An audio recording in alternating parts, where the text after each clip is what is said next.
Today, we're going to start an incredible journey around our planet.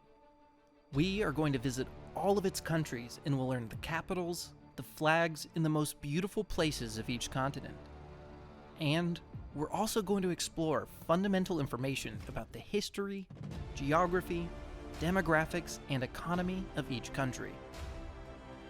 So, from Australia to Norway, and from Spain to China, welcome to this amazing journey to explore each and every country around the globe.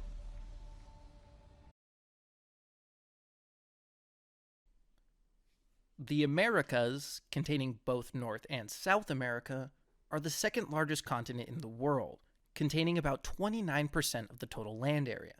And they're also the third most populated continent on the planet, with 14% of the global population.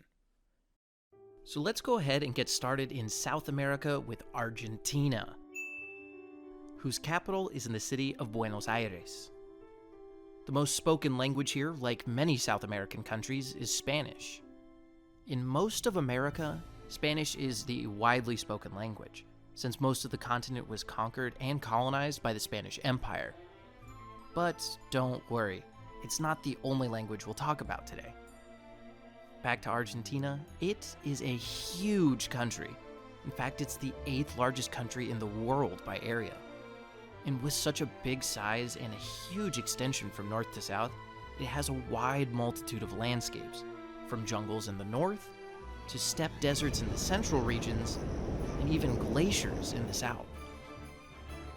In Argentina, on the border with Chile, is where you'll find the highest mountain in Americas, Aconcagua Peak, with an elevation of nearly 7,000 meters. Moving just a bit west, we find Chile, which has its capital in Santiago de Chile. The most common language here, like Argentina, is Spanish. Chile is an extremely long and narrow country, sandwiched between the Pacific Ocean and the Andes Mountains. In the south of Chile, you can find stunning glaciers and dense, humid, temperate rainforests. But if you move north, the climate gets more and more arid.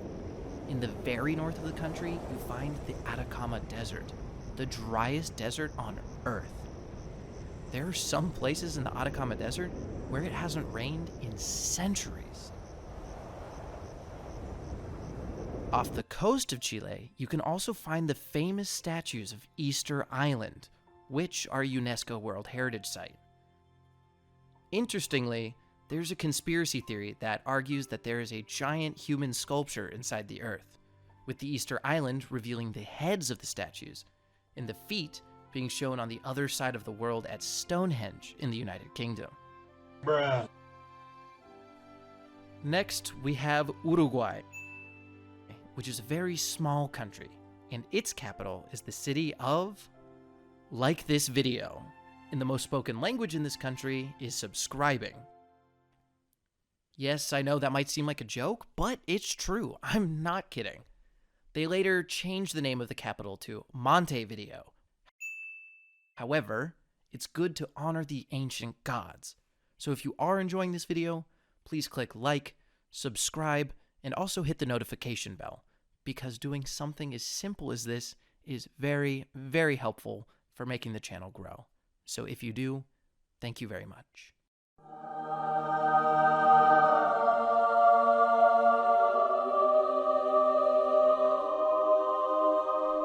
Okay, but really, the capital of Uruguay is Montevideo, a city that has magical places like Colonia del Sacramento.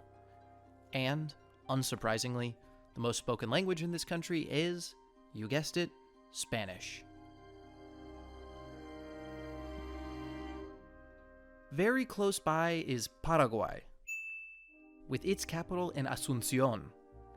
The official languages are not only Spanish, but Guarani, a native language with co-official status.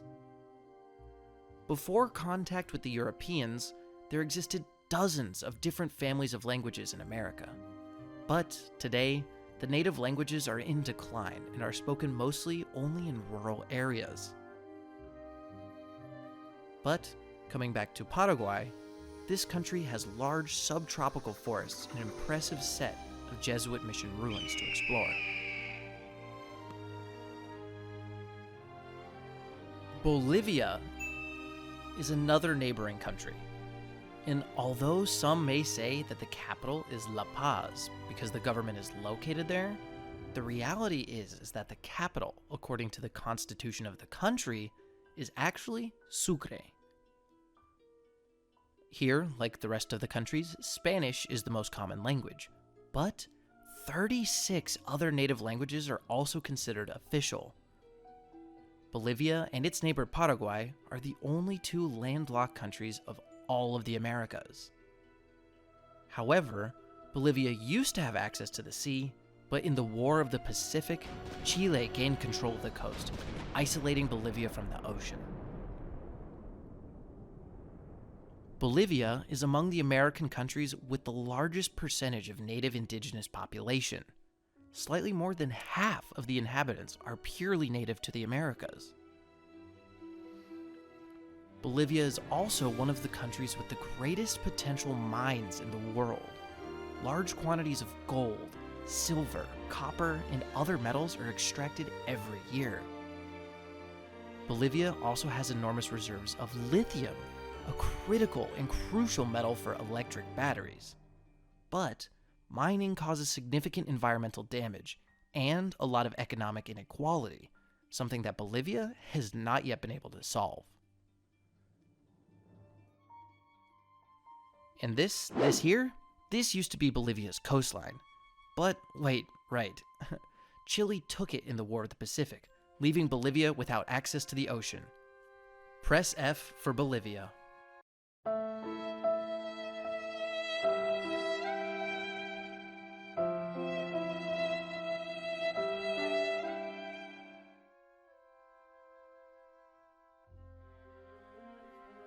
Peru has its capital in the city of Lima. And of course, Spanish is the most spoken language, but Quechua, Aymara, and other native languages are also official in their own regions. Peru has impressive UNESCO World Heritage Sites, such as the colonial city of Cusco, the breathtaking Nazca Lines, or the Inca ruins of Machu Picchu. Just a bit north of Peru, we find Ecuador, who has its capital in the city of Quito. Here, they speak mainly Spanish, but like many of its neighbors, there are 13 other native languages that are also co-official. The country's name, in Spanish, literally means equator, and, shockingly, Ecuador sits right on Earth's equator. What a coincidence! There are many other countries that are crossed by the equator, but they're not as cool as Ecuador. It was in Ecuador, specifically in the archipelago of the Galapagos Islands off the coast, where Charles Darwin studied the local fauna, helping him formulate the theory of evolution. And even further north, we find Colombia, which gets its name from Christopher Columbus. Its capital city is Bogotá, and Spanish is the official language. But native languages are also co-official in the places where they're spoken. Besides having beautiful and breathtaking landscapes with awesome glaciers, huge mountains, and lush rainforests, Colombia is also home to the impressive fortress of Cartagena de Indias. Here, Admiral Blas de Lezo managed to defend the city and defeat one of the biggest naval fleets in history. So, after this heroic defense, the English didn't succeed in conquering this part of South America. Colombia's neighbor, Venezuela, has its capital in the city of Caracas. Spanish is the official language in this country as well, but native languages are also considered official for the Aboriginals. Venezuela is one of the countries with the largest oil reserves in the entire world. However, despite the oil production, it somehow remains one of the poorest countries of the Americas. It's also in this country where we can find the tallest waterfall in the world, the iconic Angel Falls, nestled in the beautiful landscapes of the Gran Sabana. Next up, we have Brazil, which has its capital in the city of Brasilia. And, for the first time in this video, we have a new official language aside from Spanish: Portuguese, along with almost 200 other native languages spoken mostly in the Amazon jungle. The reason why Portuguese is the official language can be found in your history books. Despite all the Spanish-speaking countries found in South America today, Spain was not the only power that colonized America. Other countries like Portugal, France, England, and even the Netherlands also did so. And, obviously, the country to colonize Brazil was... Spain. Wait, no. Portugal. Obviously. Brazil is the 5th largest country in the world by area, and the 3rd largest in the Americas. And here is where most of the Amazon rainforest extends.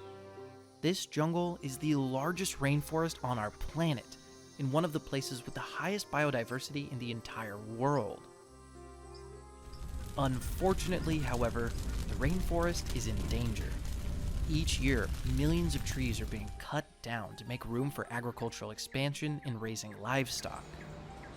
In recent times, some people were denying this destruction of the rainforest, claiming that the ecologists are exaggerating their claims, quote unquote. But the fact is, and satellite images clearly show this, there is a giant reduction of the Amazon jungle, from this to this.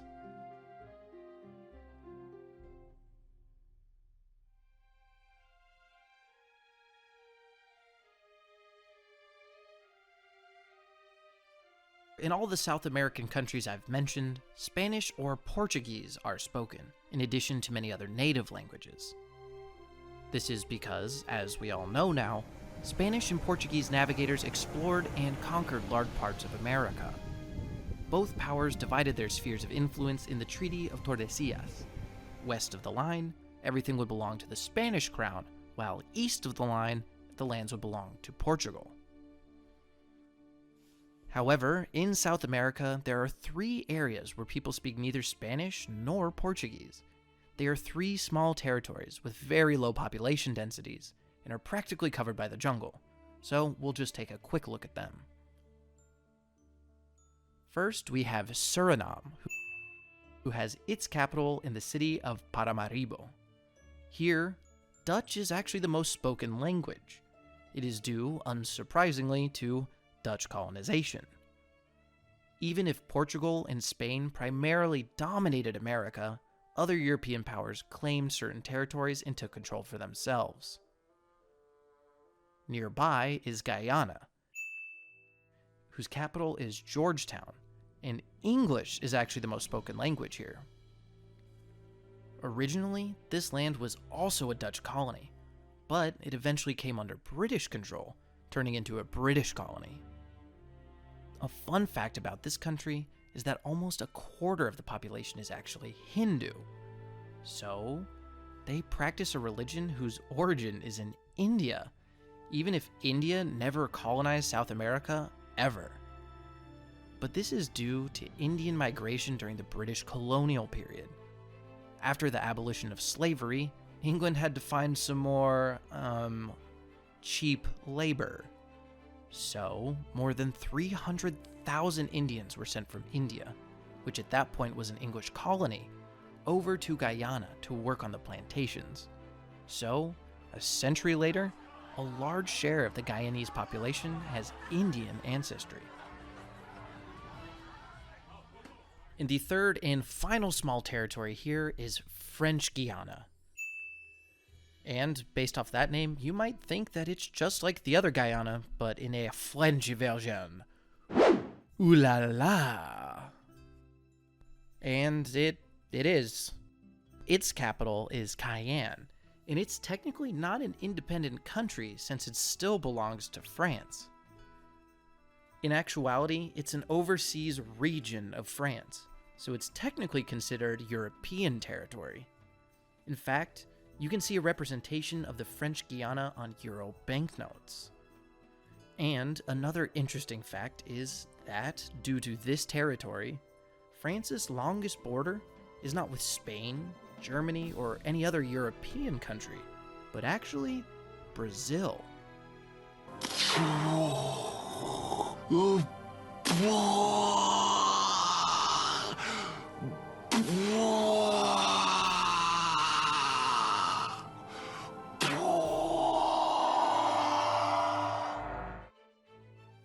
Here in French Guiana, you'll also find the Kourou spaceport, the place where the European Space Agency launches most of its rockets into space.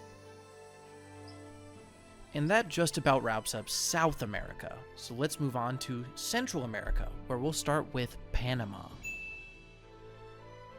In Panama, they speak Spanish, and its capital is Panama City. Easy, right? If only all capitals were as simple as this. Kids wouldn't have to learn and memorize 194 countries with their 194 completely different capitals. Everything in school would be so much easier. But, my friends, life is tough. So please press F to pay respects to all the kids in geography class.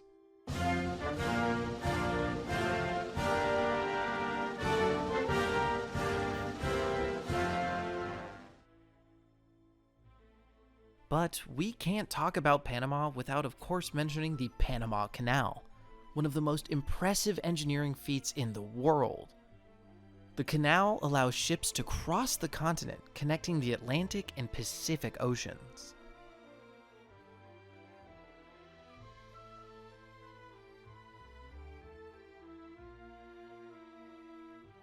Right next to Panama is Costa Rica, with its capital in the city of San Jose. They also mainly speak Spanish here in Costa Rica. This country is one of the most biodiverse countries in the world. Its jungles are home to countless animal and plant species. Interestingly, Costa Rica and Panama are two countries with no standing army. They're some of the very few countries in the world that have no armed forces of any kind. And the reason why is that most of these countries are very small nations with no clear enemies nearby.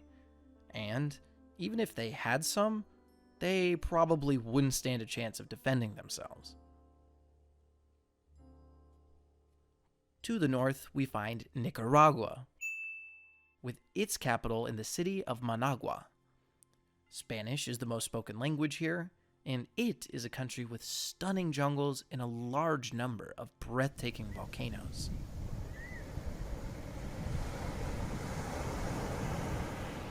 Close by is Honduras, with its capital in the city of Tegucigalpa. Here, they also mainly speak Spanish. Honduras has many fascinating sights, among which I would like to highlight the majestic Mayan ruins of the city of Copan.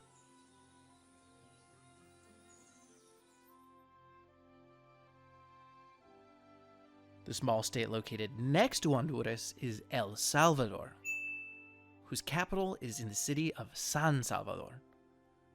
El Salvador in Spanish means the savior, or the one that saves you. And you might be surprised to know that this country is named in honor of the one who is saving you from not knowing the countries of America. That's right, it's me.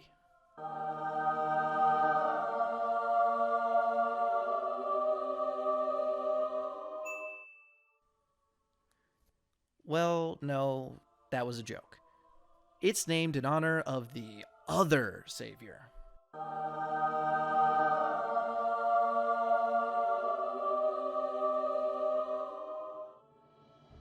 In El Salvador, you can find the ruins of Hoya de Seren, a Mayan village that was buried under volcanic ash and is remarkably preserved. In fact, it's often called the Pompeii of the Americas.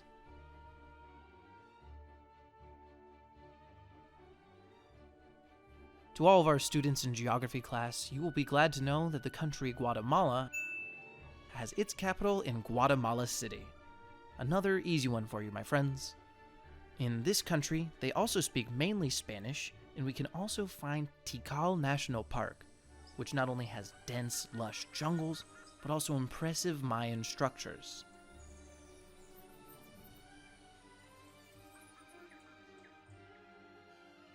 Belize gets its name from its former capital, Belize City, which is named after the Belize River. However, they decided to change the capital to Belmopan. Now, I'm very sorry, students, but you have to learn a new capital.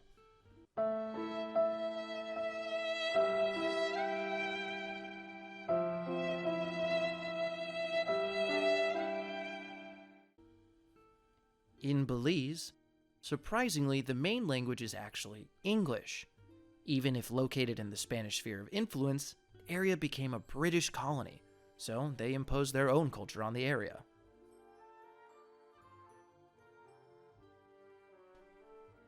The enormous country next to Belize is Mexico.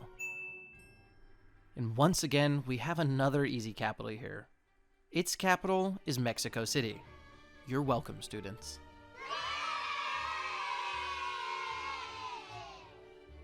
The official languages are Spanish and, of course, dozens of native languages. Mexico is an impressive country with landscapes ranging from arid deserts in the north to dense and lush jungles in the south. It also has beautiful cities with charming colonial character and stunning Aztec ruins. Not to mention its impressive volcanoes or incredible cuisine. Personally, my favorite cuisine. Speaking of large countries, next to Mexico is the United States of America. Although their most famous city is obviously New York City, the capital is actually Washington, D.C. Interestingly, the United States has no official language, even if English acts as the de facto official language. In fact, the second most spoken language is none of the many Native American languages, but rather Spanish. This is due mainly to immigrants coming north from Latin America. And after Spanish, all the next most spoken languages with small shares are foreign languages. The United States is truly a country made of immigrants. The United States is the richest country of the Americas and one of the richest countries in the world. And we know lots of beautiful places in the United States, such as the awesome cities of New York, San Francisco, or beautiful national parks such as the Grand Canyon. So we won't dwell on that too much. Oh, wait. Actually, I remember another conspiracy theory. Do you remember when I told you that some people think that the Easter Island heads and Stonehenge are connected as one body of a statue? Well, some people think that the Washington Monument, an obelisk in Washington, D.C., is also a part of this hidden giant sculpture. I don't think I need to tell you which part.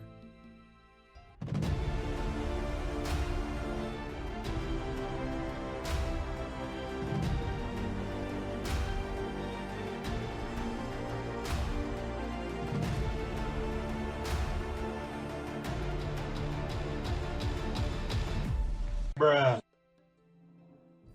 Nevertheless, on this channel, we have some other videos about the geography of the United States, which go into a little bit more depth. So, if you want to learn more, don't be afraid to go watch them. You'll find a link at the end of the video. And one last thing, can't believe I forgot this, the United States is the third largest country in the world. It is truly a giant country. Speaking of large countries, let's move north to Canada. The second largest country in the world and the largest country in the Americas.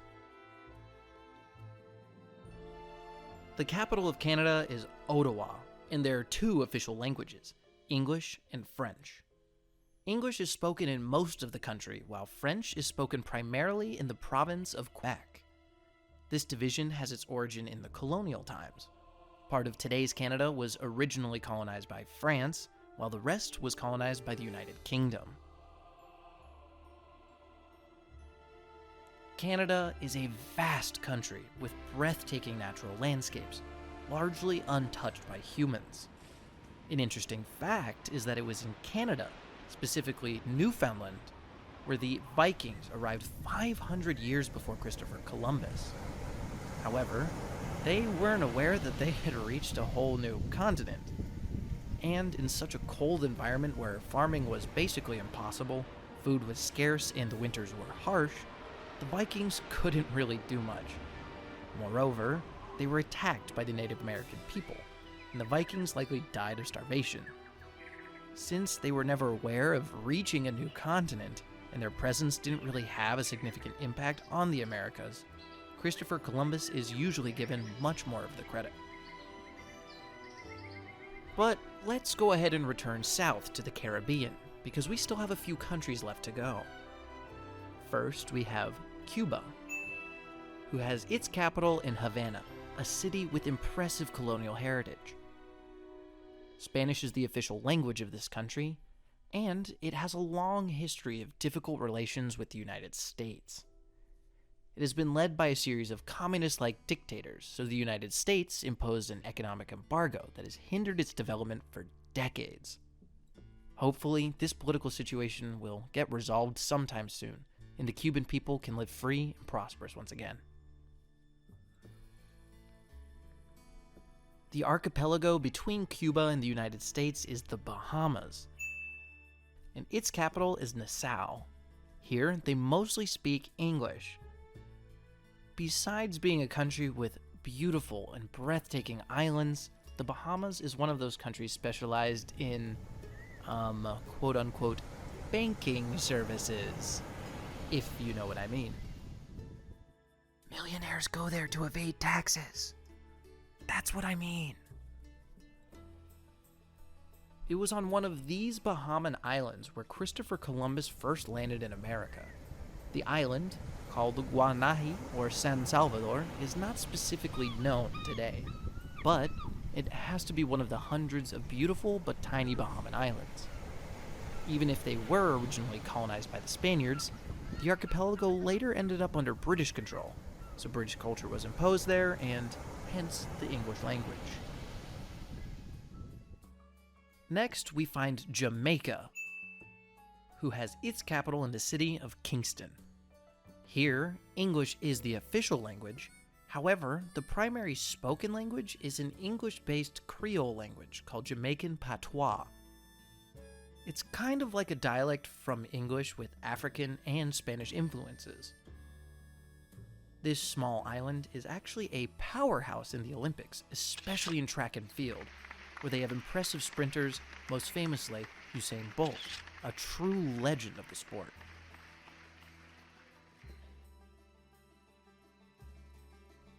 Next to Jamaica, there's an island divided into two different countries. On the left half, we find Haiti, with its capital in Port-au-Prince.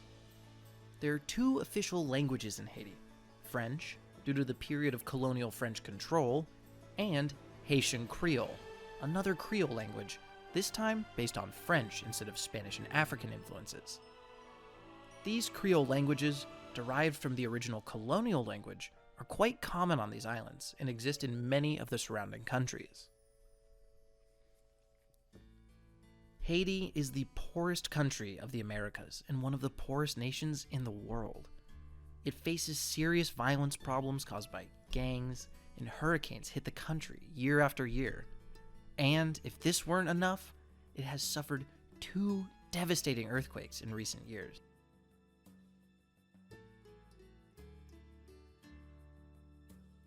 The other half of the island is the Dominican Republic, with its capital in the city of Santo Domingo. The official language is Spanish. Of note in the Dominican Republic is the Universidad Santo Tomás de Aquino, located in Santo Domingo, which was founded as early as 1538 and is considered by many to be the oldest university of the Americas. However, it was founded by the Pope, so it wasn't recognized by the Spanish monarchs until 20 years later, after the foundation in 1551 of the Universidad de San Marcos in Peru. So, there exists a debate about which of the two is actually the oldest university on the continent. So far, everything has been pretty easy. We've been in easy mode. Countries were big and clearly identifiable. But now it is time to get serious, and things are going to get complicated. What comes next is only suitable for those who want to reach an expert level. Do you see this group of islands here? Well, let's zoom in, because there we have, believe it or not, 7 different countries. So let's start from the south. Along the coast of Venezuela, we see this large island, which is Trinidad and Tobago, which is a combination of 2 islands, the island of Trinidad and the island of Tobago. Its capital is Port of Spain. After the country's name and the capital's name, you might think that people should speak Spanish in this country, right? Well, no. They actually speak English. Just to the north is Grenada. Its capital is St. George's. They also mainly speak English. Moving one island up, we find St. Vincent and the Grenadines, which is made up of the island of St. Vincent, which is the island I'm pointing at right here. And over here are the Grenadines, which is the small archipelago next to it. However, these islands are so small that they don't even appear on the map. Its capital is Kingstown, and people mainly speak English here as well. Just to the east, there's another large island. It is Barbados, and they also speak English. The next island to the north is St. Lucia, which has its capital in Castries. The next island is not actually a country, but rather a territory of France. But the next one is Dominica, and its capital is Roseau. Here, they also speak English. The next island, which is the largest in this area, is also not a country, as it is another territory of France. Ooh la la! In the north, we find several islands, but let's only focus on the 2 that are situated to the north. They are Antigua and Barbuda, and the capital is St. John. Once more, you might think that with a name like Antigua y Barbuda, Spanish should be the national language, but they too speak English. Just to the west of Antigua and Barbuda is St. Kitts and Nevis, a small country formed by 2 islands. Its capital is Basseterre. It is so small that it is the 8th smallest country in the world.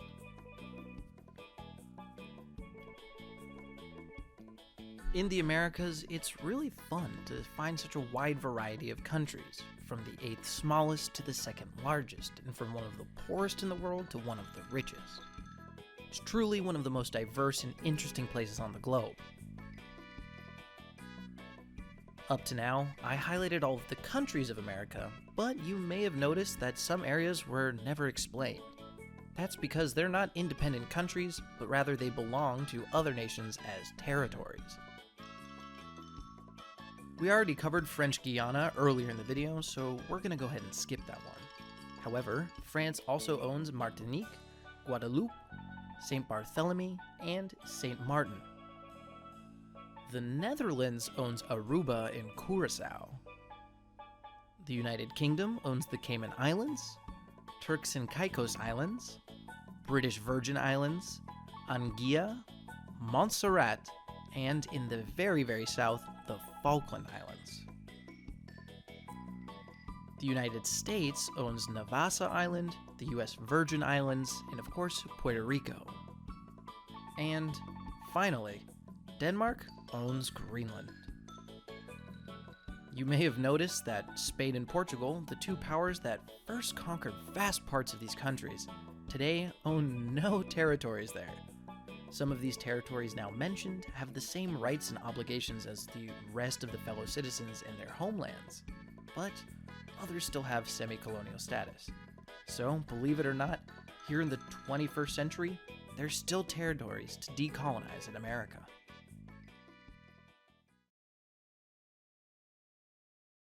Europe is the second smallest continent in the world, making up just around 7% of the land area. And it's also the second least populous continent on the planet, with around 11% of global population. But despite its small size, its respectable population makes it the second most densely populated continent. So, let's go ahead and visit the European countries. To begin our journey, we are going to start out in the west. Portugal is located on the west of the Iberian Peninsula. Its language, unsurprisingly, is Portuguese. During the modern age, Portuguese sailors embarked on journeys of exploration and conquest of new continents around the world, and at one point had established a large global empire. That's why Portuguese is spoken in distant places like Brazil or Mozambique. Portugal is well known for its mild Mediterranean weather, delicious seafood, and beautiful cities like Lisbon or Porto. Right next to Portugal, we find Spain.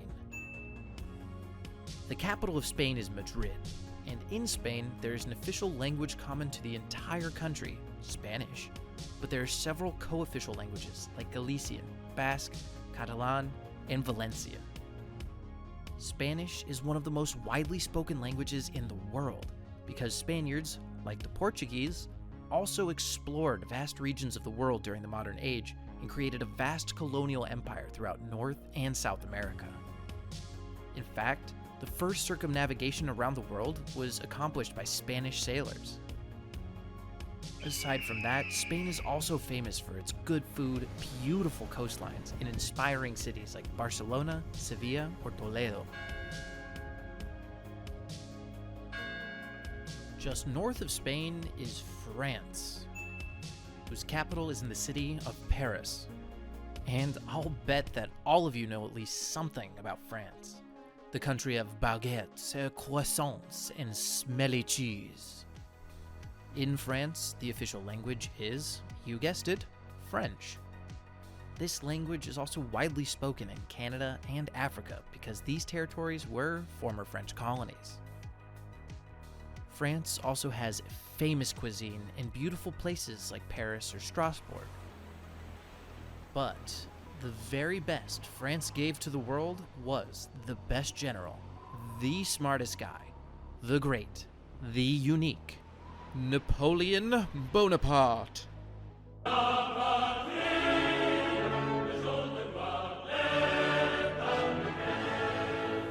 But wait, hold on a second. What is this tiny country between Spain and France? Well, I'll be. It's Andorra. And Andorra's capital is Andorra Latvia. In this case, Latvia doesn't mean beautiful, but rather old, so the meaning is Old Andorra, and its official language is Catalan. However, it's such a small microstate that there's basically just one city, a bunch of beautiful mountains, and, yeah, for the sake of time, that's pretty much it. No more country after that. In the south of France, there's another microstate. It is Monaco. And the capital is Monaco itself. The official language here is French. Monaco is so small that it's actually the second smallest country on the entire planet. And, more surprisingly, it is the richest country in the world by income per capita. That being said, Monaco is famous for its luxurious casinos, yacht-filled harbors, and the millionaire's lifestyle.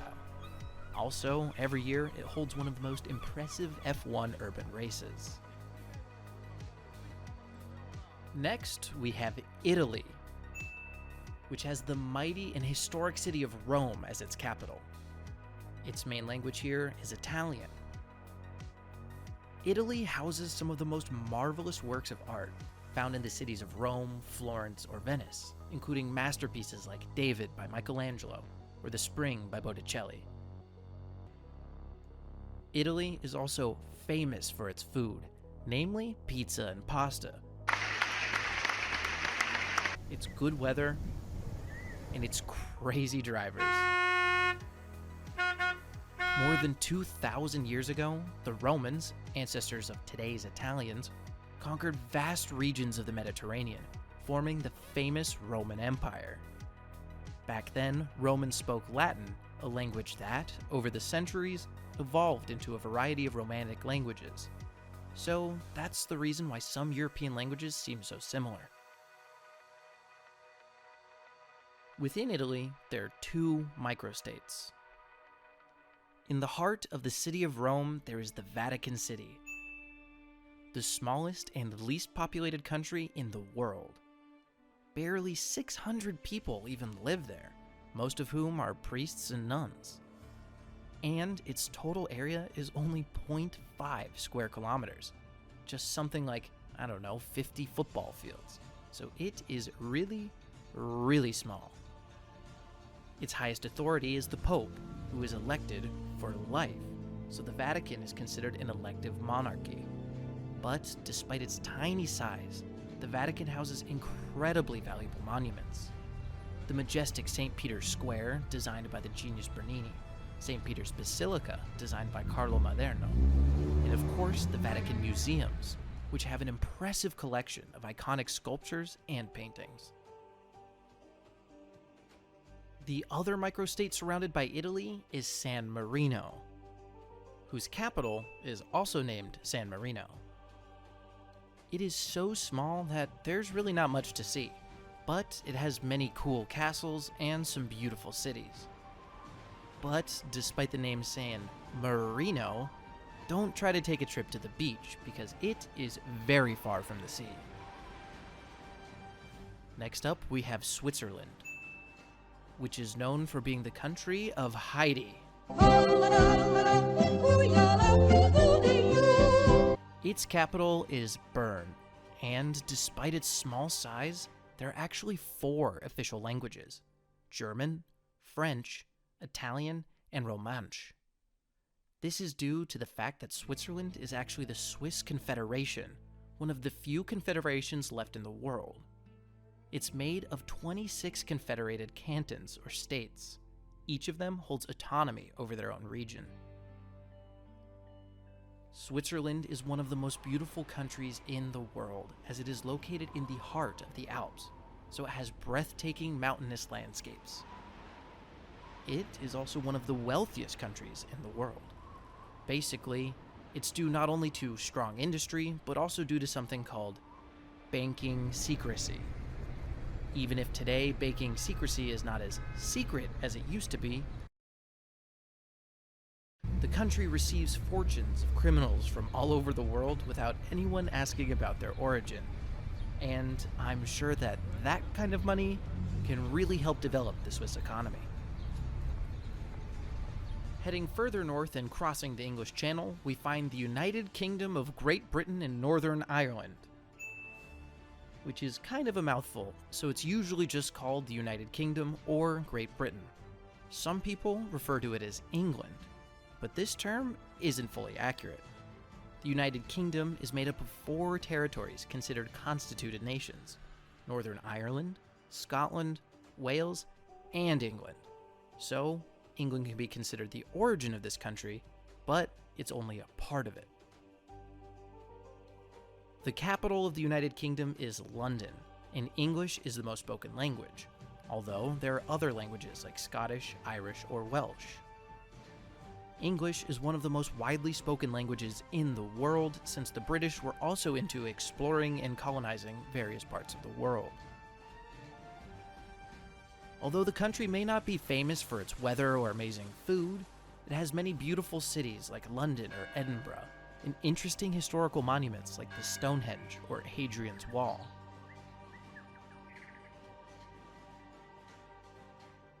Just to the east is Ireland, with its capital in Dublin.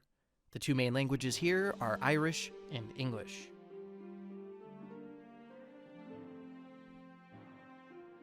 Further north, in the middle of the Atlantic, is the island of Iceland. Its capital is Reykjavik, and Icelandic is its official language. Iceland is located just near the Arctic Circle and is a very cold place with harsh winters and gorgeous glaciers. However, it's not only a land of ice, but also a land of fire. The island exists because of plate tectonics. Just in the middle of the Atlantic Ocean, there's an oceanic ridge that is currently enlarging the Atlantic Ocean floor, and Iceland is just in between. Half of the island is on the Eurasian plate, and the other half in the North American plate, so it's a country where volcanoes are continuously erupting. Along with volcanoes, you'll also find plenty of hot springs and geysers on this island. And very close to Iceland, you'll find Likeland, a mythical island full of likes and subscriptions. Haha. Okay, you got me. This country doesn't really exist, but I just want you to remember how important it is to click like, the notification bell, and subscribe if you're enjoying the video. Small actions like these are fundamental and vital to helping the channel grow. So if you do, thank you very much. Moving on, Norway is another marvelous country. Its capital is Oslo, and the most spoken language is Norwegian. But Sami is also an official language. Sami is the language of the Sami people, a group of Aboriginal people that live in the northern Scandinavia region, some parts in Norway, Sweden, Finland, and a little bit of Russia. Back to Norway, it's one of the richest countries in the world, mainly thanks to oil and gas reserves. But its landscapes are gorgeous. It's a very rugged country with lots of rivers, waterfalls, massive glaciers, and impressive fjords. Right next door is Sweden, with its capital in Stockholm. The city has a beautiful city center, and it hides a secret but amazing museum with a giant wooden warship. It is named Vasa, and it was a flagship built in the 17th century that, sadly, sank during her maiden voyage. In Sweden, they speak Swedish, but like Norway, Sami is also an official language. And in the Åland archipelago, Finnish is also spoken. Sweden is a discrete country, not very populated, but with strong industries that sell around the world. Just south of Sweden is Denmark, with its capital city in Copenhagen. The official language is Danish, and, interestingly, the word Danes is how many people referred to the Vikings in the Middle Ages. Ah, the Vikings. You know them. Those cheerful folks who sailed, traded, and if they could, raided, killed, and burned down villages. The Vikings came from these three Scandinavian countries, but nowadays, they all blame each other. The Danes say that they were the good Vikings, the ones who only traded. But the Swedes say no, that they were the good ones. And the Norwegians claim that their Vikings were angels, and it was the Swedes and the Danes who did all the raiding. But at the end of the day, it's impossible to know the truth. But probably all of them traded and raided equally. Just south of Denmark is Germany, whose capital is Berlin. And here, they speak German. In fact, most of the previous languages are actually Germanic languages. In this map, we can see the main family languages of Europe. In red, the Roman languages coming from Latin. In blue, Germanic languages deriving from the Old Proto-Germanic. And in green, most of the Eastern European countries speak Slavic languages, coming from the Proto-Balto-Slavic language, which historians and linguists suspected originated in the steppes of Ukraine and southern Russia. In yellow, brown, pink, black, purple, or orange, you can find other minor families that are not so widely spoken. All of the languages inside the same family are quite similar, so that is the reason why Spanish and Italian seem so similar, or why Swedish and German also sound quite similar. But let's go back to Germany. Germany is a peaceful country, an industrial powerhouse, and a European leader in renewable energy. But In the first half of the 20th century, it wasn't exactly that peaceful. Perhaps you've heard of, I don't know, World War I? Maybe World War II? Sound familiar? However, nowadays, Germany is considered Europeans' economic locomotive. Its industry has some of the world's most renowned companies. Today, it's the second most populated country on the continent. The country itself has fascinating cities like Berlin, Hamburg, or Munich, and it also has some iconic dishes famous around the world. Although we used to call it Holland, and many people still do, this country is actually formerly called the Netherlands, and its capital is the city of Amsterdam. And for clarification, Holland is actually just a region of the Greater Netherlands. In this country, the language is Dutch. And in that language, the word Netherlands approximately translates to low lands.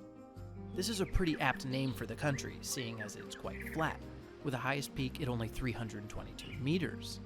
And also because much of the country is actually under sea level. The country had a big gulf named IJsselmeer, but in 1932, the Dutch built a giant dike to divide it from the sea, turning it into an artificial lake. Then they started draining the newborn lake so they could use these new lands for agriculture. This is why Netherlands is actually gaining area year after year, even if the new territory is under sea level. But this strategy comes with some risks. If at any time the dike breaks up, well, you can imagine who the Dutch will end up living with. Oh! Who lives in a pineapple under the sea? SpongeBob SquarePants! Absorbent and yellow and porous is he. SpongeBob SquarePants! Right next door is Belgium, whose capital is Brussels. In southern Belgium, near France, they speak French, but in the north, they speak Flemish, a dialect of the Dutch language. Belgium has some gorgeous cities like Brussels, Bruges, or Antwerp. Brussels is a city where almost all the European Union institutions are located, like the European Commission or the European Council. The European Union is an international organization that includes most, but not all, of the European nations. Near Belgium is another very small country in the crossroads between France, Germany, and Belgium. It's the Grand Duchy of Luxembourg, with its capital in Luxembourg. The languages spoken are Luxembourgish, French, and German. There's not much else to say except that it's one of the wealthiest countries in the world, and one of the reasons behind its prosperity is that it's kind of a tax haven. Companies pay very little taxes, so it's home to many dummy corporations. It makes Luxembourg one of the wealthiest countries in the world and the wealthiest country of the European Union. Back north, Finland is the last of the Nordic countries, and its capital is Helsinki. The main language spoken is Finnish. Finland is quite large considering how small its population is, but that's because most of its area is covered by dense forests and thousands of lakes. It has almost 200,000 lakes, making it the European country with the most total lakes. And right next to Finland is the gargantuan country of Russia, the largest country in the world. Russia's capital is Moscow, and it's not only a European country, but also Asian, spanning across 2 whole continents. 23% of Russian territory is in Europe, while the rest is in Asia. But looking at the population, 75% of Russians live in the European portion, while the rest live in the vast Asian part. In this country, the main language is Russian, but of course there exist dozens of other regional languages. Back in the 20th century, Russia was the heart of the Union of Soviet Socialist Republics, more commonly known as the Soviet Union, a vast state that controlled many of the countries around it. Even today, Russia controls Kaliningrad, an enclave that is little more than a giant military base placed in former German territory. This historical legacy still causes a lot of tensions with neighboring countries, as you probably know. One of these neighbors is Ukraine, which has Kyiv as its capital. The main language here is Ukrainian, but there's also a Russian-speaking minority. For 2 decades, it was one of the closest allies of Russia. But when Ukraine started looking more at the European Union than to Russia, problems began to arise. And today, in 2023, the Russian invasion of Ukraine is still ongoing, having lasted more than a year now. Actions like this make many of Russia's neighbors fear them, and these countries arm themselves to the teeth. Some of the countries always fearing armed influence from Russia are the tiny Baltic countries: Estonia, with its capital in Tallinn, Latvia, with its capital in Riga, and Lithuania, with its capital in Vilnius. The main languages here are Estonian, Latvian, and Lithuanian. Tallinn is a beautiful medieval city, while Riga has marvelous examples of Art Nouveau, and Vilnius has many cool sights in its own right. Close to them is Belarus. Its capital is Minsk. Belarus, unlike Ukraine, does actually have good relations with Russia. The official languages are Russian and Belarusian. Belarus is not very well known around the world, since it's ruled by a dictatorial government and receives little tourism, but it nevertheless has some beautiful places, like Rodno or Mir Castle. Further west, we find Poland, with Warsaw as its capital city, and its official language is Polish. Poland was one of the countries that suffered the most during World War II, and Warsaw was almost completely destroyed. But after years of reconstruction, the city center continues to have a unique charm to it. Other cities in the country, like Krakow, are also beautiful, but Poland is also a country where the darker side of human nature is still preserved. Nazis built most of the concentration camps on Polish soil, and these infamous places can still be visited today. Czechia was formerly known as Czechoslovakia when it was united with Slovakia. The official language here is Czech, and Czech's capital city is the mighty Prague, probably one of the most iconic cities of Europe, if not the entire world. This country, despite its small size, is an industrial powerhouse. It holds very important industries and is one of the top car-producing European countries every year.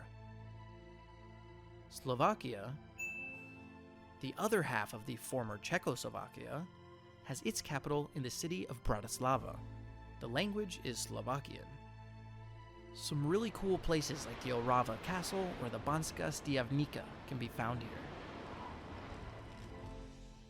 Moldova has its capital in the city of Chisinau. A separate Moldovan language doesn't exist, so here they speak Romanian. However, Moldova has a big problem in its interior. A part of the country, known as Transnistria, rebelled against the Moldovan government and declared independence.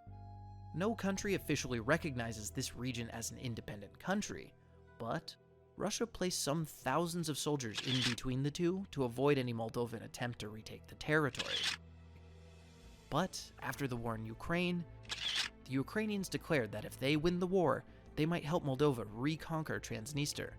So, it might be possible that in the near future, the internal conflict flares up yet again. Right next to Moldova is Romania, with its capital in Bucharest. The national language here is Romanian. And Romania has some astonishing nature. The Carpathians and the Danube cross the country, creating inspiring landscapes. The territory was also, in the past, a giant battlefield where the European powers stopped the invaders coming from the Russian steppes, so there are many beautiful castles here. Here, we can also find Transylvania, the mythical place that was home to Vlad the Impaler, considered a national hero in Romania, but a creepy and cruel leader in the eyes of the rest of the world. In either case, He was famously the inspiration for the legend of Count Dracula. He did disgusting things like impaling his enemies, but he wasn't a vampire, and hopefully he didn't drink their blood. Next up is Hungary, with its capital in Budapest. However, I don't want you to get confused. Bucharest is in Romania, but Budapest is in Hungary. Hungarians speak the Hungarian language. Budapest is one of the most impressive capitals of Central Europe. It is interesting to know that the Hungarians are not originally from Central Europe. They migrated in the Middle Ages from the Russian steppes. Then they were known as the Magyars, and they were raiding, pillaging, sacking, and burning everything in their path. But, finally, they Christianized, became sedentary, and turned into another regular European kingdom. Austria is another small country found closer to the center of Europe. The capital city here is Vienna. They don't speak Austrian in Austria, but rather German. Although it may seem like a small and friendly country now, in the past it was a massive empire. So, it passed from being one of the biggest powers of Europe to being amongst the smallest, even losing its independence and being annexed by Germany at one point. But today, it is one of the European countries with some of the highest standards of living. Austria has many beautiful places such as Vienna itself, Innsbruck, or the awe-inspiring landscapes of the Alps. But what is this microstate right here? Well, let's see. It's Liechtenstein.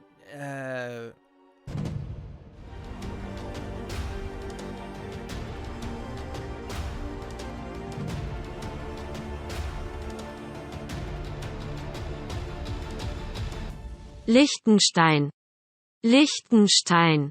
Oh, yeah, that's it. And its capital is Vaduz. But, wait. This is a monarchy led by His Serene Highness, the Sovereign Prince of Liechtenstein. But that's just his title, because his full name is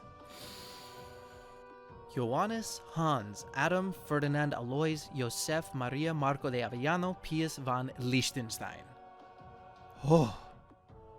Okay, well, it seems like the full name is actually longer than the country itself.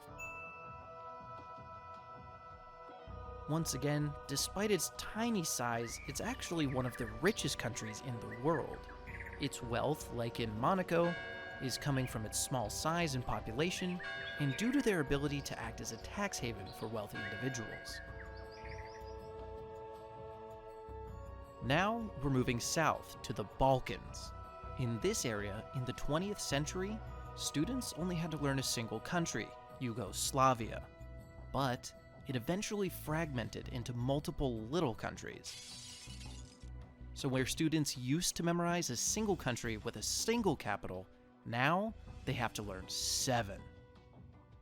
Press F to pay respects to all geography students.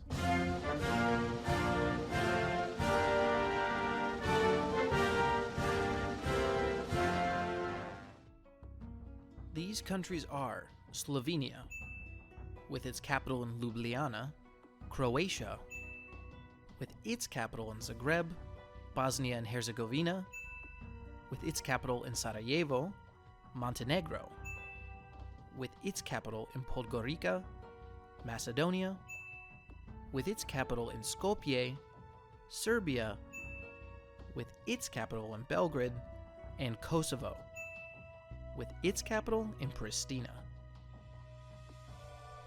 All of the countries in this region speak Slavic languages. The people of these countries originally migrated from the steppes during the Middle Ages and settled in the Balkans.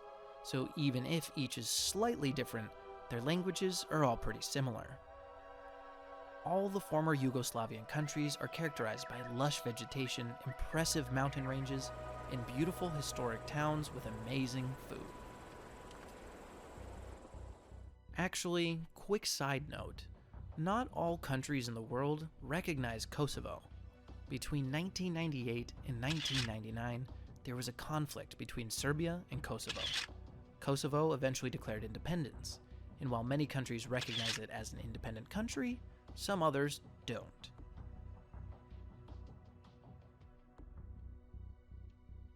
Near the former Yugoslavia is Albania, with its capital in Tirana.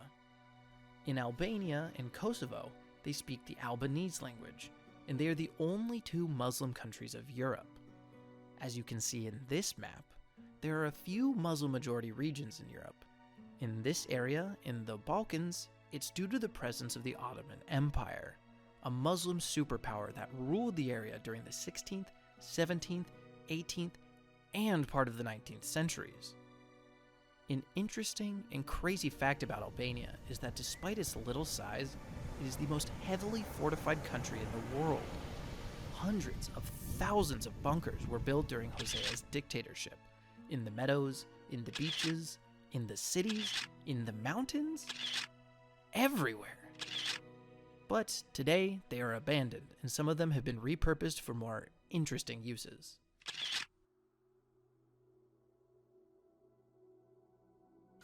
Bulgaria is also nearby. Its capital is the city of Sofia, and here they speak Bulgarian. Bulgaria is the poorest country of the European Union, but not the poorest of Europe. Today, in 2023, Ukraine is the poorest country of the continent, a dramatic situation worsened by the Russian invasion. But, since not all of European countries are in the European Union, Bulgaria is the least developed among those actually in the Union. Bulgaria, like many other countries in need, receives cohesion funds from the EU. This money can be used to improve infrastructure and boost the national economy. And just to the south is Greece, whose capital is Athens. Greeks, obviously, speak the Greek language.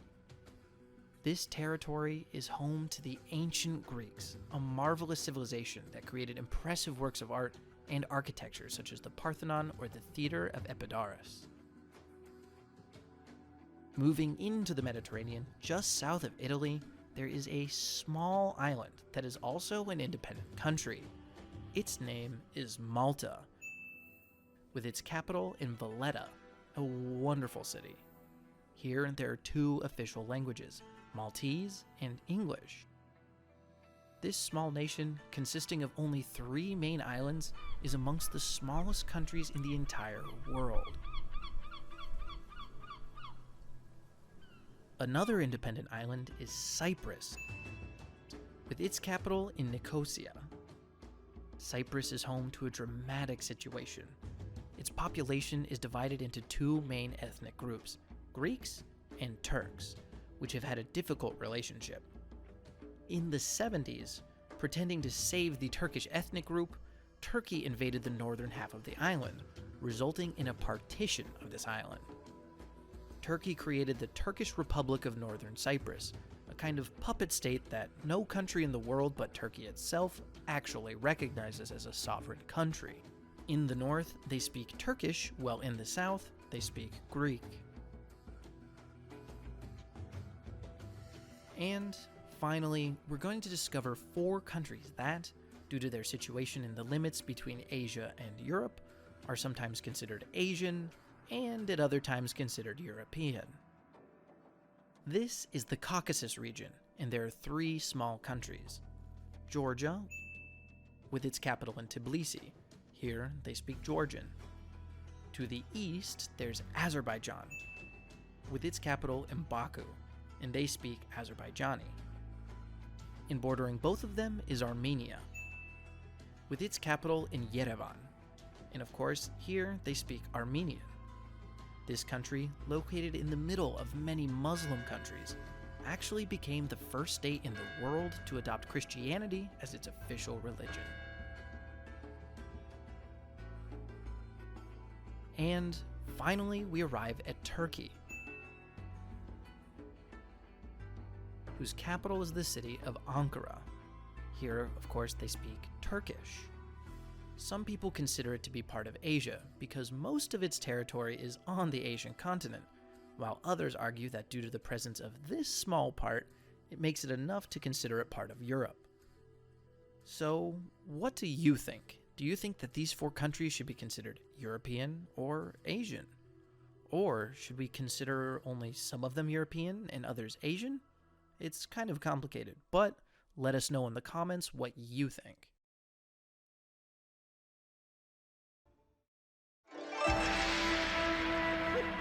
Asia is so large, in fact, that it's responsible for about 30% of the entire Earth's land area, and over 60% of its population. So let's go ahead and get started with Japan, whose capital is Tokyo. The official language here, of course, is Japanese. And what to say about Japan, the land of samurais, geishas, and the country that invented anime, Godzilla, or Doraemon. Japan is located on a convergent boundary between 2 tectonic plates. What that means is that it experiences a lot of earthquakes. As a result, the Japanese have the most advanced earthquake-resistant technology in the world.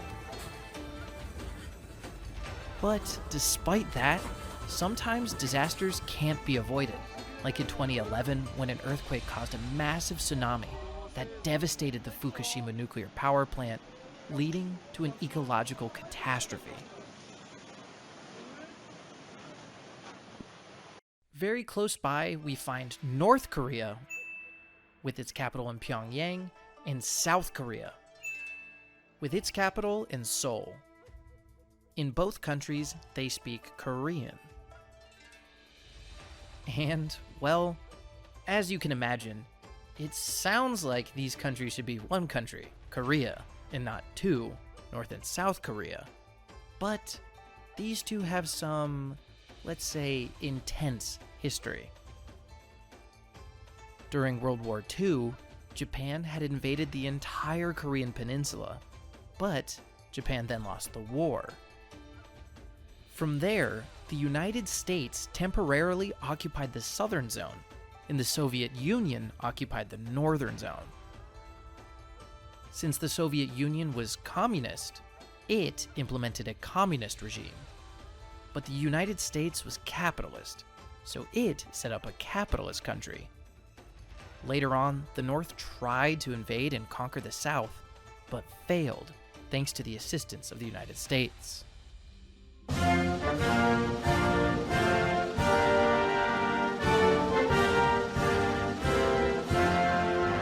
So, 70 years later, here we are. The peninsula is still divided in 2. Today, South Korea is a democracy and a major industrial power, home to giant companies like Hyundai, Samsung, or Daewoo, while North Korea is a dictatorship without much freedom and is considered a quite impoverished country. From time to time, you'll hear news about North Korea's dictator, Kim Jong-un. Each story crazier than the last. Moving on, we have the People's Republic of China, with its capital in Beijing. It is the 2nd most populated country in the world, and until early 2023, it used to be the most populated country. But just this year, it was passed by India. However, its population is not the only large thing about it. It is also the 4th largest country on Earth by area. The most spoken language is Mandarin Chinese, but there exist more than 100 regional languages. China is the birthplace of ancient Chinese civilization, one of the oldest in the world. And China is also the country where the Great Wall was built. But why did they build the Great Wall? Well, history suggests that they made this wall to defend from invasions. But an invasion of what? Well, obviously, an invasion of, you guessed it, likes. Get it? However, blocking an invasion of likes is the opposite of what we need. So if you're enjoying the video, please go ahead and click like, hit the notification bell, and leave a comment telling us your favorite thing that you learned in the video. Something as simple as this is crucial to helping the channel grow. So if you do, thank you very much. Anyway, coming back to real history, who really tried to invade China? Was it the Illuminati?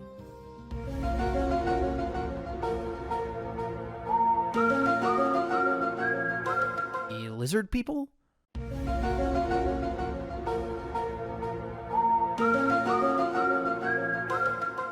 Napoleon riding on a penguin?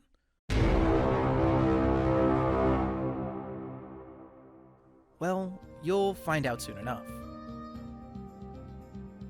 Moving on, this small island over here is the Republic of China, with its capital in Taipei. However, everyone pretty much calls it Taiwan. Here, they also mainly speak Mandarin Chinese. And, yes, we again have the issue of two countries with the same name, the People's Republic of China and the Republic of China. Let me explain. During the 20th century, the Chinese Civil War eventually led to the country being divided in two, with the People's Republic of China, the big China we all know, and the small island of the Republic of China, popularly known as Taiwan. The People's Republic of China claims Taiwan belongs to them and wants to reunify the entire country, but the Taiwanese are not willing to allow an invasion, and they have their own army. The main factor that makes the Taiwanese refuse a reunification is the fact that Taiwan is considered by many countries to be a democracy. Some might say once you live in a prosperous and free country, who wants to live a life in such a rigid communist system? The United States supports Taiwan, but China claims that reunification will happen by any means sometime soon. So, who knows, maybe this is where the Third World War begins. Unless, of course, Putin decides to start it sooner. Moving on, Mongolia has its capital in Ulaanbaatar. Here, they speak Mongolian. Mongolia is the least densely populated country in the entire world, as only 1.5 million people live in this vast nation, which leads to a density of only 2 inhabitants per square kilometer. While it is a peaceful country today, Mongol horsemen were formidable warriors during the Middle Ages. Famously, under the leadership of Genghis Khan, they conquered the largest empire on Earth.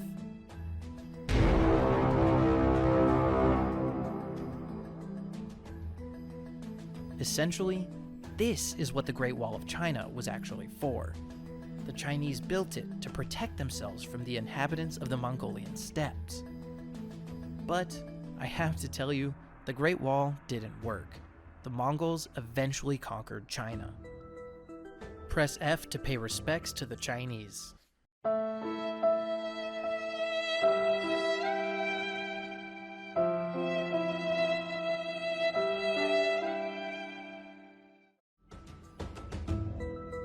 Russia is a country divided between Europe and Asia. The most spoken language is Russian, but like many other countries in Asia, dozens of regional languages exist as well. Although Russia has more land area in Asia than in Europe, most Russians live in the European half. Actually, in fact, most of Asian Russia is uninhabited, as you can see on this population density map. Most people are concentrated along this line right here, and that is no coincidence. Along this line runs the Trans-Siberian Railway, the legendary train line that crosses Russia from one end to the other, from Vladivostok to Moscow. Since it's such a big country, Russia also has a big population. But, despite being the biggest country on Earth, it is only the 9th most populated country. Now, let's move southeast to, you guessed it, Southeast Asia, where we'll find many interesting countries. To start, the Philippines has its capital in Manila. Here there are two main languages, Filipino and English. An interesting fact is that it's called the Philippines because this archipelago was named in honor of King Philip II, since it was originally conquered by Spanish navigators.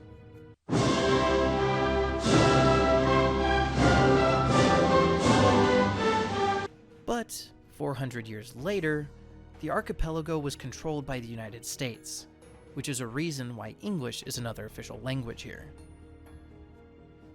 Next up, we have Vietnam, whose capital is in the city of Hanoi. Vietnamese is the official language here. During the years of the Cold War, Vietnam was also divided into North and South Vietnam. The United States sent its troops to fight in Vietnam, trying to prevent the spread of communism. This was the famous Vietnam War, immortalized in numerous films. But, although in movies it may seem like the United States won the war, the reality is the United States ended up losing and had to withdraw its troops from the conflict.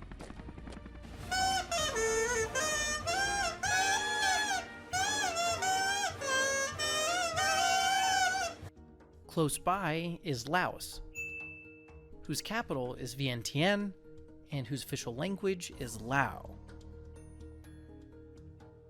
The country is covered by beautiful jungles, and you'll find the stunning city of Luang Prabang with its impressive Buddhist temples. Thailand has its capital in Bangkok. Most of the population speaks Thai, but dozens of regional languages also exist. Thailand is one of the most popular tourist destinations in all of Asia. Every year, millions of tourists flock to its beaches, visit its jungles, and explore its ancient ruins. Now, let's move on to Cambodia. Its capital is in Phnom Penh, and the official language is Khmer. In Cambodia, you'll find the Temple of Angkor Wat, a gigantic and impressive religious complex that is a UNESCO World Heritage Site.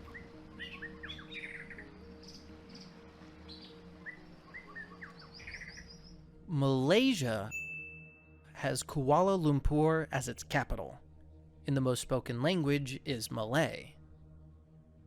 Kuala Lumpur is famously the city where the Petronas Towers are located, which are the tallest twin towers in the world. The country is divided into two parts, one on the mainland of Asia and the other on the island of Borneo.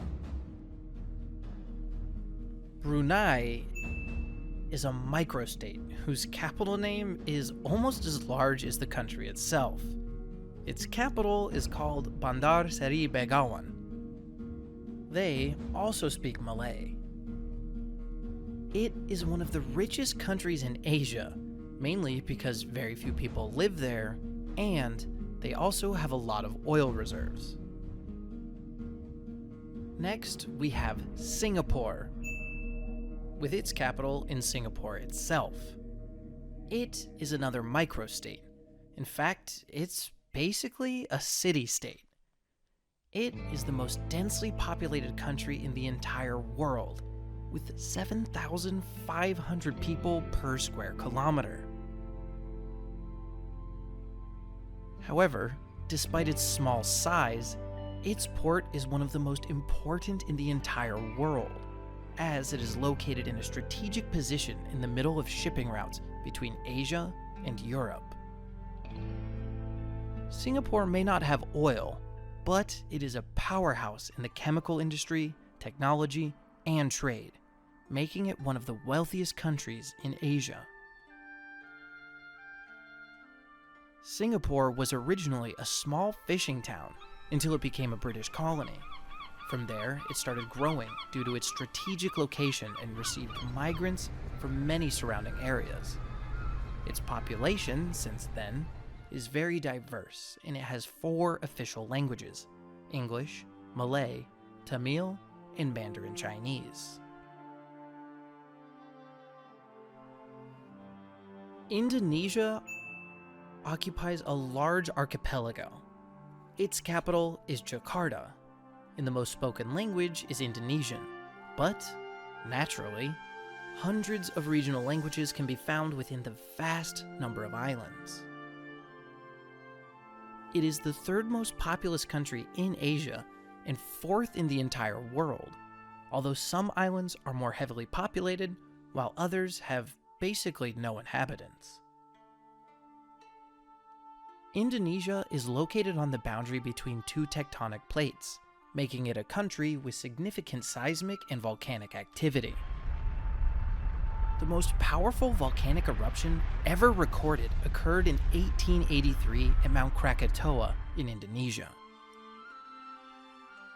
The explosion was so massive that the volcanic island disappeared entirely, causing tsunamis that killed hundreds of people and ash clouds that traveled all the way across the globe to Europe, and they remained in the air for years. In recent decades, Krakatoa has once again emerged from the waters. So, who knows? Maybe one day we'll witness another mega eruption like the one 150 years ago. And the last country in this area is East Timor, which only occupies half of an island. The capital of this country is Dili, and they mainly speak Tetum and Portuguese. Timor is one of the poorest countries in Asia, but at least its nature is breathtaking. The division between Asia and Oceania is not very clear. Normally, the Wallace Line is used as a division between the two. Wallace noticed this clear division between the species of both land mammals and birds during his travels. To the west of this line, you'll find organisms related to Asiatic species, and to the east, a mixture of species with both Asian and Australian origins. Nevertheless, other scientists drew other lines, trying to be a bit more accurate, and the lines move slightly east.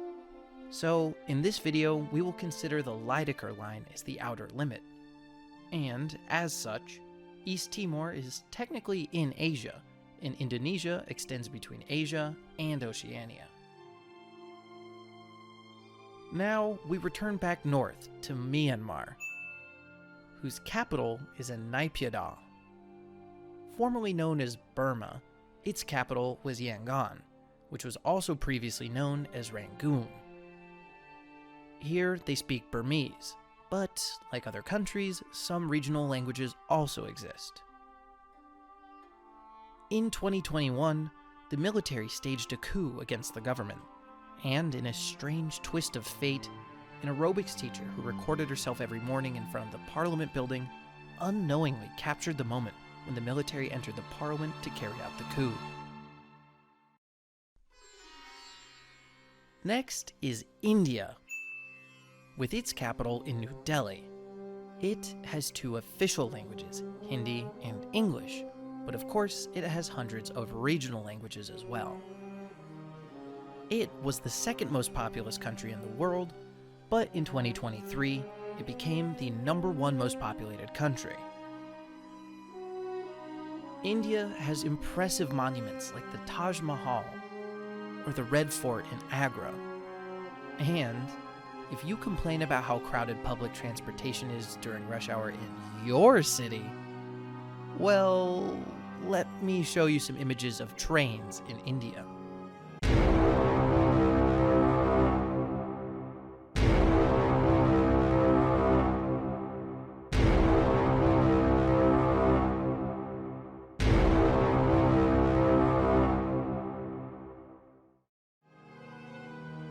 moving off the coast of India, we find Sri Lanka. As its capital in, and forgive me for this one, Sri Jayawardenapura Kotte. Oh, that's tough. I really hope I said that one right. But anyway, the most spoken language here is Sinhala, a language that has beautiful writing. Sri Lanka is a gorgeous island with jungles, tea plantations, elephants, anything you could imagine. It is truly an amazing country. Back to the mainland, Bangladesh has its capital in Dhaka. Bengali is the official language of this country.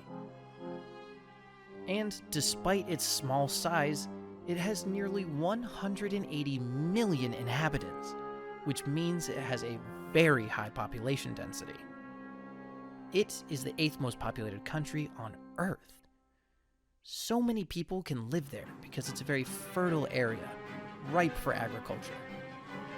Bangladesh is located in the delta of both the Ganges and Brahmaputra rivers, an alluvial plain with numerous extremely fertile islands. Next, Nepal has its capital in Kathmandu. Nepali is the most spoken language, but many other minor languages also exist. Nepal has a really unique flag. It is the only non-quadrilateral flag in the world. The flag has a shape that is similar to the mountains, and it's not by chance that the Himalayas run along the entire country. At the border between Nepal and China to the north lies Mount Everest, not only the highest mountain in Asia, but also the entire world. Very close by is Bhutan, with its capital in Thimphu. The official language here is Dzongkha. Bhutan is a small and beautiful country nestled in the valleys of the Himalayas. It is the only country in the world that measures its wealth not only through gross domestic product, but also through gross national happiness, to quantify just how happy its inhabitants are. And I'm sure that with such breathtaking views, they must be quite happy. The Maldives have a capital in Malé. Here they speak Maldivian. The Maldives is an archipelago of tiny islands, and it is the 9th smallest nation in the world by area. Some of the islands are completely uninhabited, and others are tourist resorts, and some have an extremely dense population.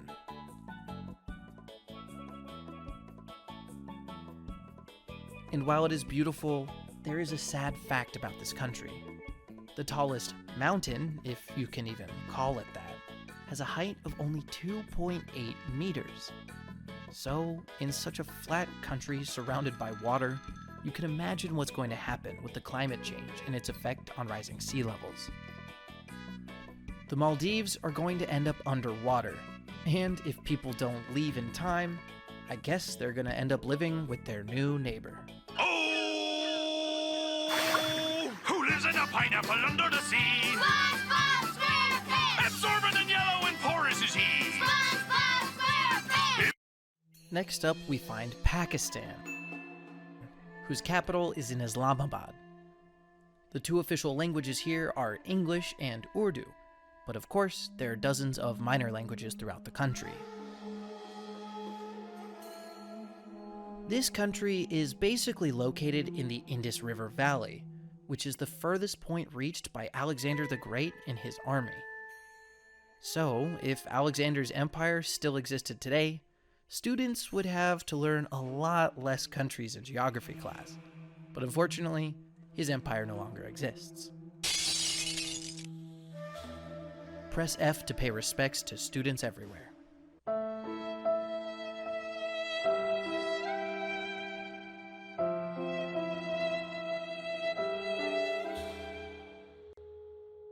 Pakistan is also the 5th most populated country in the world. International relations between Pakistan and India are quite complicated. They are two nuclear powers and have been on the brink of conflict several times. So, let's hope it doesn't come to that. To the west, we find Iran, whose capital is in the city of Tehran. The most spoken language here is Persian, but of course many other minor regional languages still exist.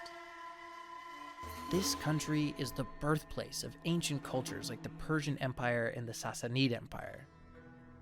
There, you can visit the ruins of the majestic palace of Persepolis, the tomb of Cyrus the Great, or the Grand Mosque of Isfahan. Since the so-called Iranian Revolution, Iran has become a theocratic state, ruled by a religious elite that have imposed a rigid lifestyle based on Shia Islam. Islam is divided into two main branches: Sunni Islam, which is the largest branch and is the predominant sect of most neighboring countries, and Shia Islam, mostly represented in Iran. This religious division makes Iran's international relations very complicated. Iraq has its capital in Baghdad, and the most spoken language here is Arabic, but Kurdish is recognized in the north. The Tigris and Euphrates rivers flow through Iraq, two of the legendary rivers that gave rise to civilization. It was one of the few places in the world where agriculture, irrigation systems, and writing were invented in the Neolithic period, which later spread to Europe.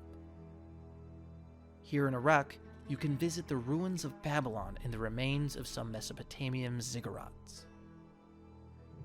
However, even if in the past it was the birthplace of civilization, since the 20th century, Iraq has found itself in the heart of many conflicts and social upheaval.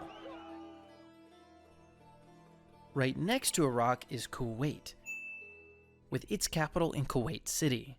They also speak Arabic. This small country is also one of the richest countries in the world, thanks to its abundant oil reserves and a small population. In other words, if life was a game, they are using cheat codes. These characteristics are shared by other small countries in the Persian Gulf, such as Bahrain, with its capital in Manama, Qatar, with its capital in Doha, and the United Arab Emirates, with its capital in Abu Dhabi. All these countries are characterized by their low population and massive oil and gas reserves, allowing them to have very high standard of living. They have the tallest skyscrapers in the world, golf courses in the middle of the desert, and artificial islands shaped like palm trees or a map of the world. So what will happen when they run out of oil? Well, we'll see if they can maintain that level of wealth without using cheats. Oman has its capital in Muscat. Here they also speak Arabic. Oman is a very dry country, but its traditional wealth has long relied on its strategic location amidst sea trade routes and the many fertile valleys located in its arid mountains. Just to its side, Yemen has its capital in Sana'a. Here they also speak Arabic.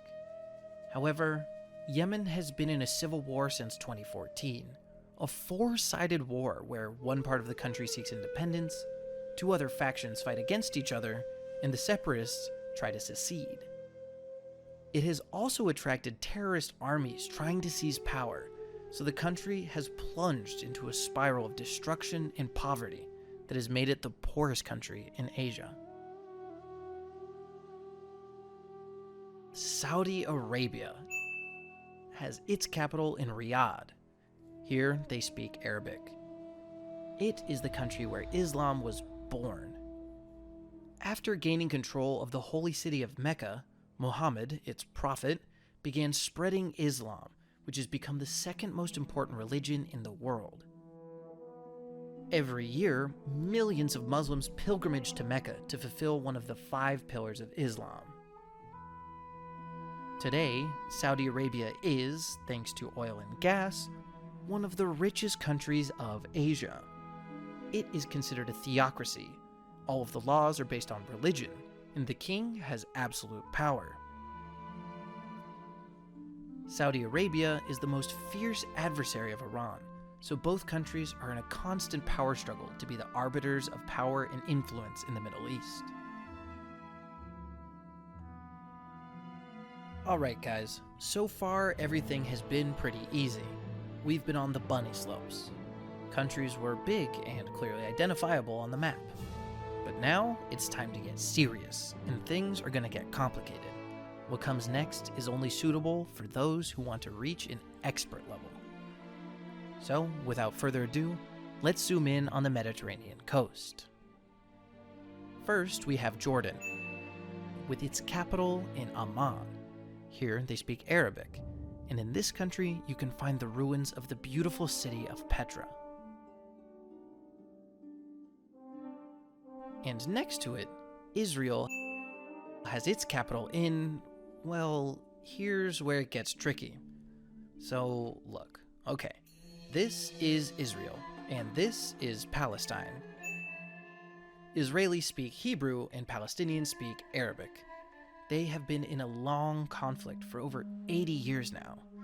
It's one of the most complex and long-standing conflicts in the entire world. So, I'll do my best here to simplify. After the diaspora caused by the Romans, Jews were scattered all over the world. But during World War II, the Holocaust led to millions of Jews being killed. So, it was then decided that Jews should be given their own country in their ancestral lands, Israel. However, for the past 2,000 years, there had been people living there, the Palestinians. So, the Palestinians and neighboring countries declared war on Israel 3 times, trying to get their land back. But every time, Israel won with support from Western countries, and with each victory, they took more land from Palestine.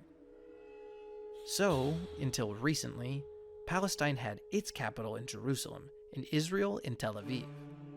But it turns out that Jerusalem is now divided into 2 parts, one belonging to Israel, and the other to Palestine.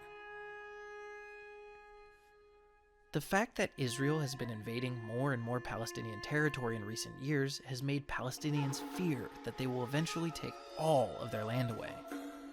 This, of course, worsens relations between Palestinians and Israelis.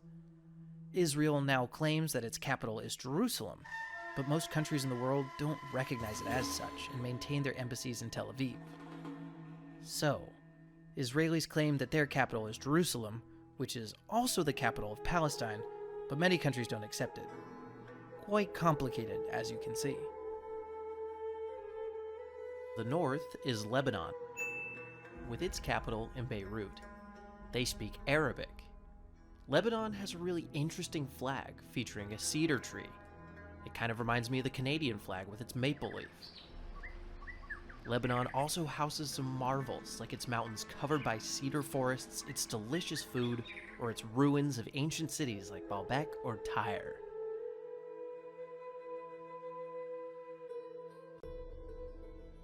Syria has its capital in Damascus, and they also speak Arabic. The country has been in a catastrophic civil war for over 10 years now. Besides the hundreds of thousands of deaths, it has also caused the destruction of archaeological heritage, which is truly a shame because Syria's cultural heritage is immense. It has the ruins of Roman cities like Palmyra or Apamea, medieval irrigation systems like the water wheels of Hama, and medieval castles like the Citadel of Aleppo or the Croix des Chevaliers. Turkey has its capital in Ankara, and the official language here is Turkish. Most of the country is in Asia, but its largest city and former capital, Istanbul, is in Europe. However, Turkey has some really cool places, like the ruins of the millenary Troy, or Istanbul itself, the mighty capital of the Byzantine Empire, or Cappadocia, with its magical stone pillars. And, of course, Here you can eat a delicious kebab. Once you try a real Turkish kebab, you will reject the fast food kebabs we're used to eating, and you will embrace the real, the traditional, the authentic Turkish gastronomy.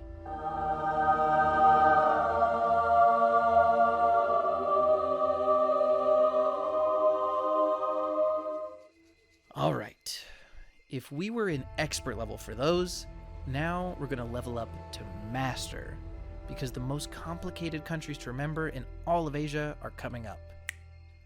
Let's get into it. Kazakhstan has its capital in Astana. There are two official languages in Kazakhstan, Kazakh and Russian, since it was once part of the Soviet Union. In this country, you can find the Baikonur Cosmodrome, the site from which Russia launches its spacecraft into space. It is also the 9th largest country in the world and houses large gas reserves, which are fundamental to its economy. Uzbekistan has its capital in Tashkent, and its official languages are Uzbek and Russian. The cities of Bukhara and Samarkand, two key points on the legendary Silk Road, are located in this country.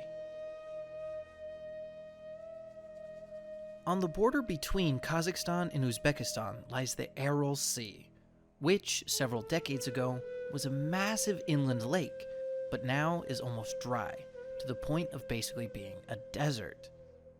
I talked about this ecological disaster in the video about the 10 largest countries in the world, so I would recommend watching that, and I'll put the link at the end of the video.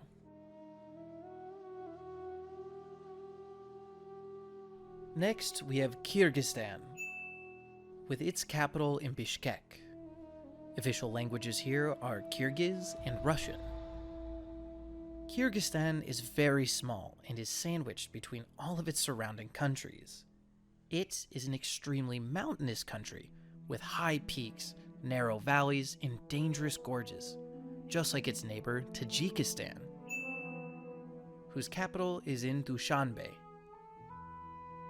With such challenging geography where agriculture and transportation are very difficult, these two countries are amongst the poorest in the continent.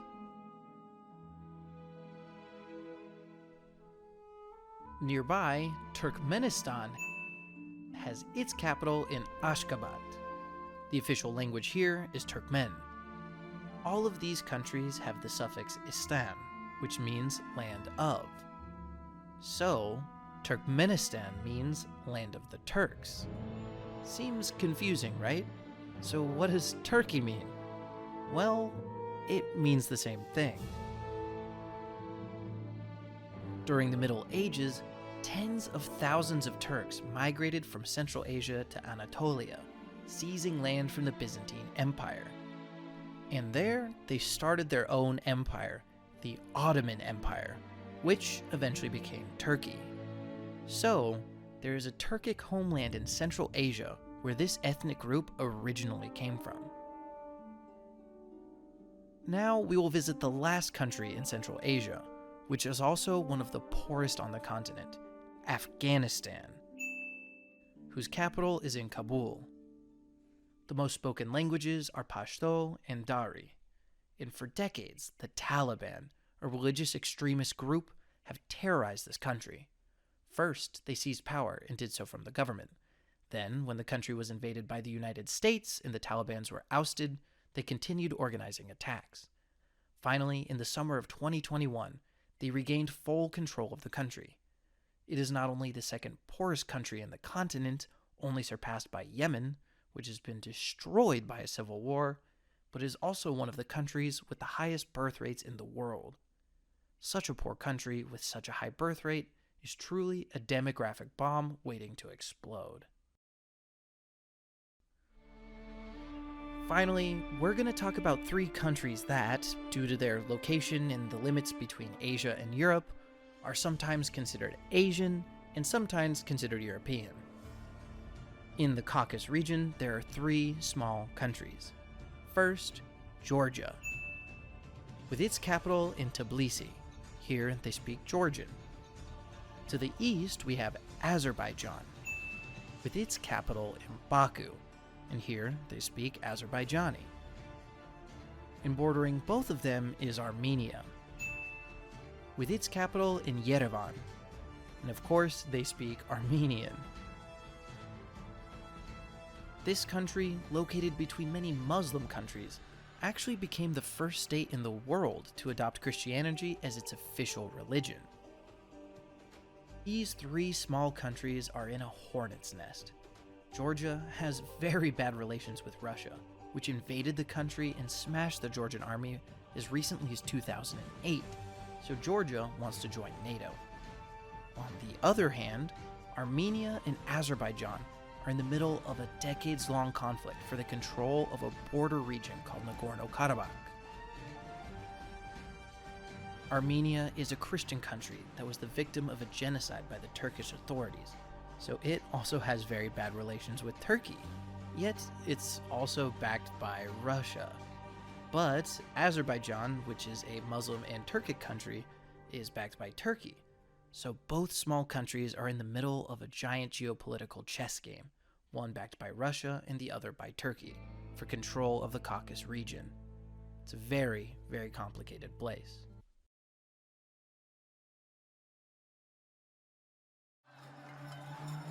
Africa is the continent with the highest number of countries in the world, with 54 nations in total. It is also the third largest continent, comprising about 20% of Earth's total land area, and the second most populous continent on the planet, with almost 20% of the global population. So, let's visit this beautiful and diverse continent, country by country, starting in the north.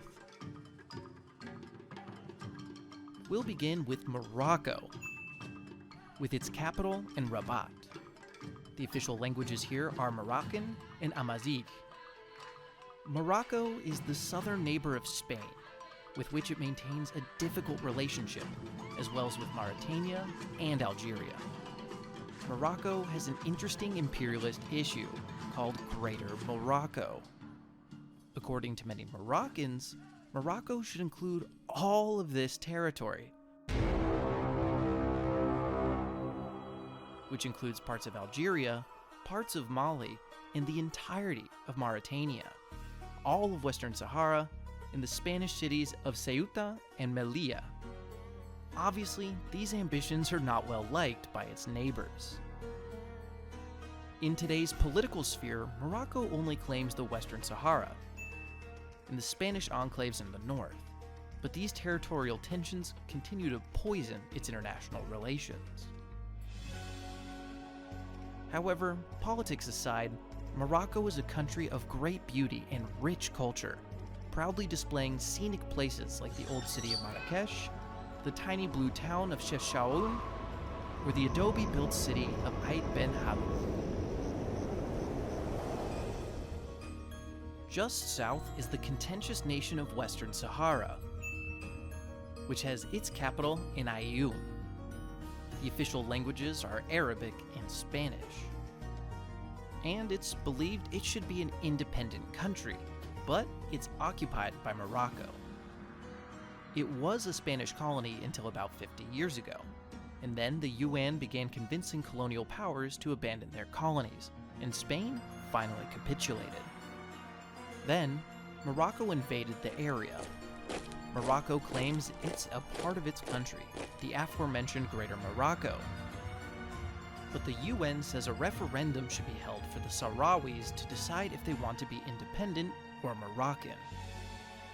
But Morocco, which effectively controls the country, refuses to hold any referendum. So, independence remains elusive for this North African country, but it is recognized enough to get a mention in this video. Next up, Algeria has its capital in the city of Algiers. The official languages are Algerian and Tamazight. The northern part of the country has a Mediterranean climate similar to southern European countries, but the south is mostly part of the vast Sahara Desert. Notably, Algeria is the 10th largest country in the world and the largest African country. To its side, we find Tunisia, and it has its capital in the city of Tunis, with the official language being Tunisian. Here, you can find the ruins of the famous city of Carthage, the power that fought several wars against ancient Rome and eventually fell to them. The Romans destroyed the city, but remnants of its impressive harbor can still be traced back. Additionally, in Tunisia, you'll find the village of Tatooine, and if that name sounds familiar, that's because it was a location used to film scenes of the planet Tatooine in the original Star Wars films.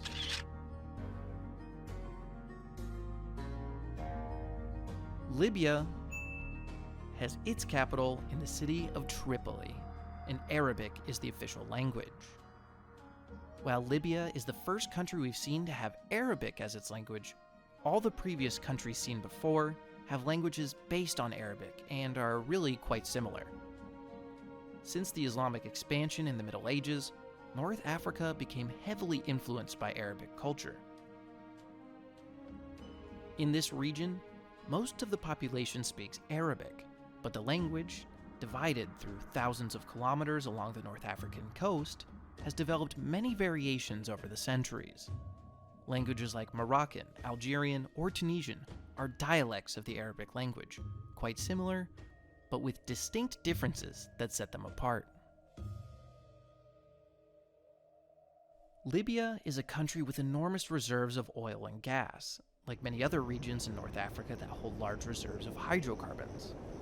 During the 60s and 70s, Libya was flourishing on this fossil fuel money, becoming a wealthy country, the richest country of Africa and even one of the richest in the world.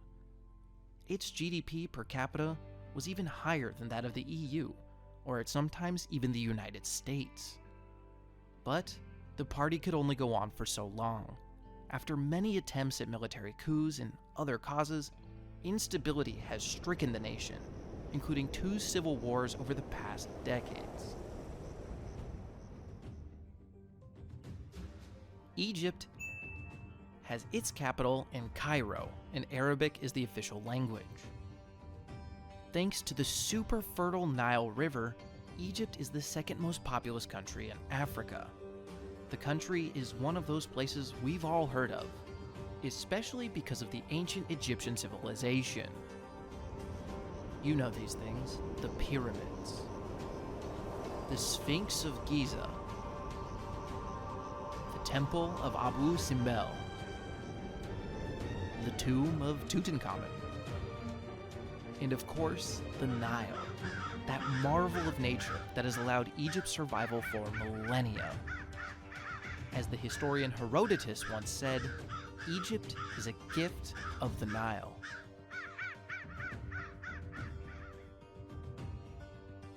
If you pay attention, you'll notice that the majority of the population in these countries lives in the north, where it rains more and it's possible to farm and generally survive.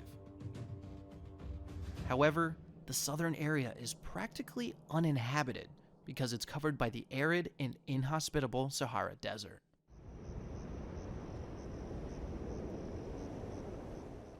Mauritania has its capital in Nouakchott, and Arabic is the most spoken language. A large part of the country is covered by the Sahara Desert, so most of the population lives in the south, where it is a bit greener and you'll find some moisture.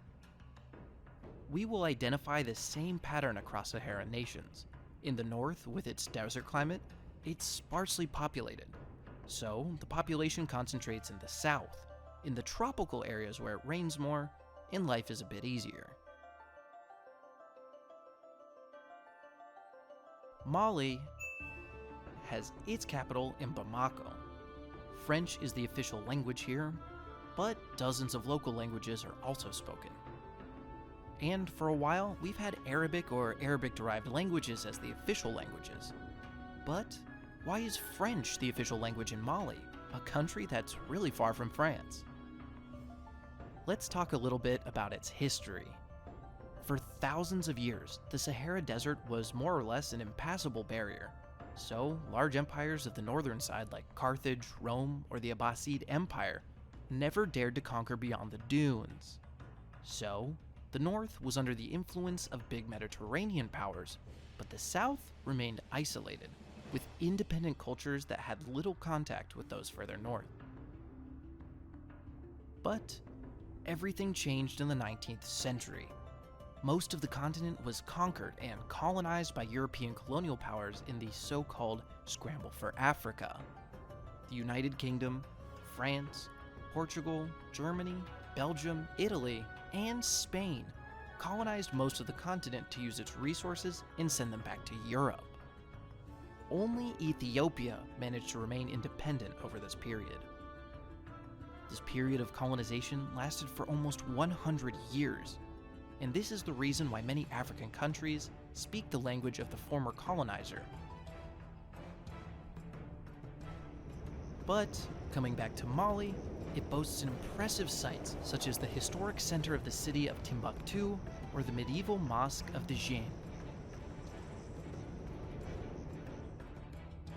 Niger has its capital in Niamey and gets its name from the Niger River. French is also the official language here.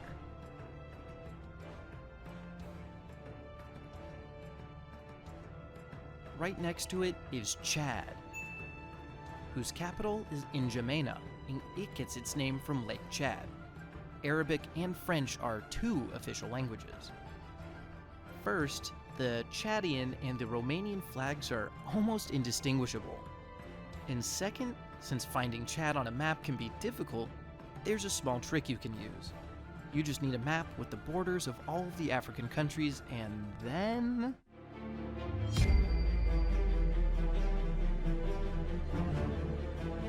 Aha! There it is. But now, let's talk about Lake Chad. Just a fair warning, this isn't the happiest story. This tiny area here is Lake Chad. This lake is located deep in the heart of a desert biome just south of the Sahara. Only a few rivers empty into it, and without very much water. The use of its water for agriculture is causing its water supply to decrease year after year, shrinking its size. It's alarmingly similar to the environmental disaster of the Aral Sea in Asia, another large lake that is on the brink of disappearing entirely. Just a few decades ago, in satellite images, we can see that Lake Chad was much larger, but now it's slowly disappearing, making prospects of living there much less tenable.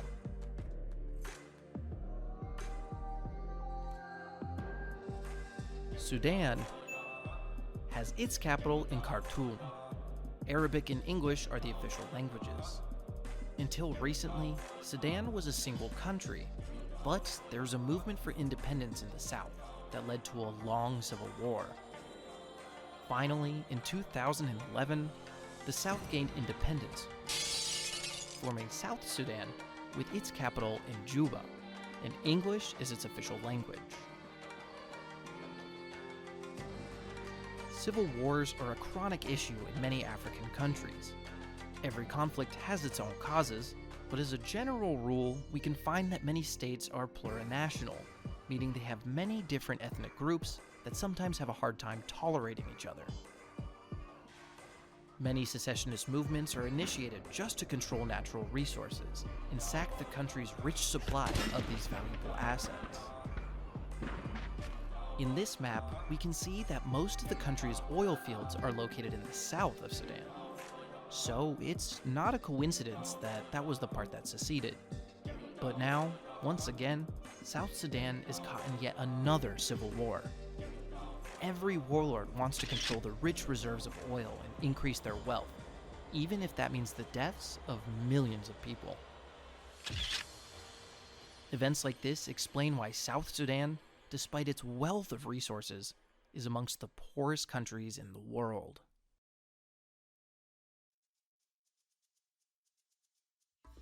Eritrea has its capital in Asmara. It doesn't have an official language, but many languages are spoken there. Right next to it is Ethiopia, with its capital in Addis Ababa. Ethiopia is a very diverse country that has several official languages. And it also has impressive places such as the rock-hewn churches of Lalibela. They are not built, but rather carved into the rock itself.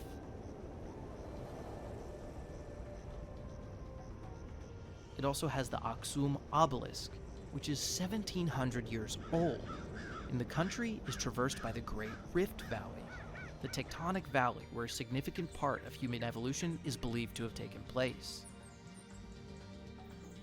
There, archaeologists found the remains of our ancient ancestor Lucy, an Australopithecus who is hairy but also quite seductive.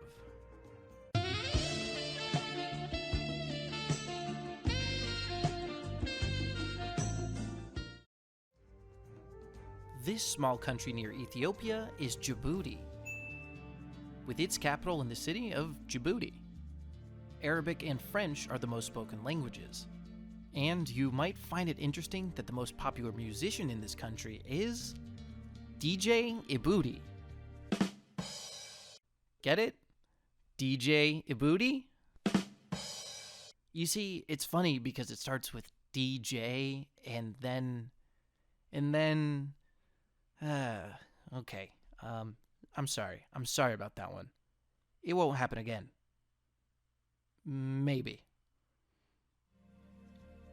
An interesting fact about Djibouti is that despite its small size, many countries, including the US, China, and France, among others, have military bases there.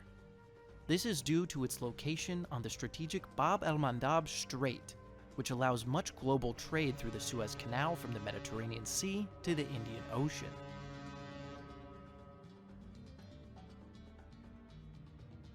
Somalia has its capital in Mogadishu.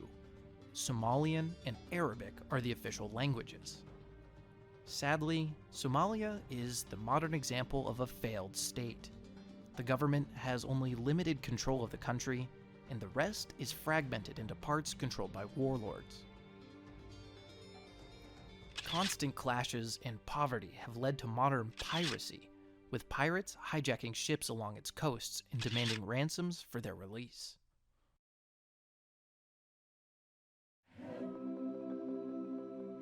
Kenya has its capital in Nairobi.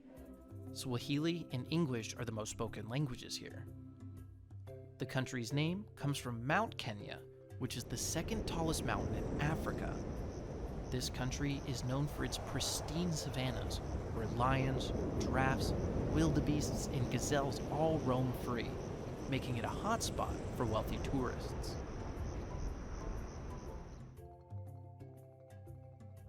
Tanzania's capital is Dodoma. Swahili, English, and Arabic are the official languages. The territory was previously known as Tanganyika, but it joined with Zanzibar in 1964 to make what the country is today. Tanzania shares the same type of landscapes as Kenya, so both nations are famous safari destinations. However, Tanzania is home to Mount Kilimanjaro, a massive volcano that is the tallest mountain in Africa. In Tanzania, and shared with Kenya and Uganda, is Lake Victoria, the largest lake on the continent. Alright, so let's pay close attention because there are 3 small countries coming up. The first one is the Republic of Likes, with its capital in the city of Subscribe. Obviously, I'm kidding, but if you are enjoying the video, a small action like clicking like, subscribing, and hitting the notification bell helps immensely. So if you do, thank you very much. Now, seriously, the first country is Uganda, with its capital in Kampala. They mainly speak English and Swahili. Then we have Rwanda, with its capital in Kigali, and they have several official languages. And finally, we have Burundi, with its capital in the city of Gitega. People speak English, French, and Kitegi. Until not so long ago, Burundi's capital was Bujumbura, but it has been changed. And sadly, despite its beauty, Burundi is not only the poorest country in Africa, but also the poorest country in the world. Mozambique has its capital in Maputo.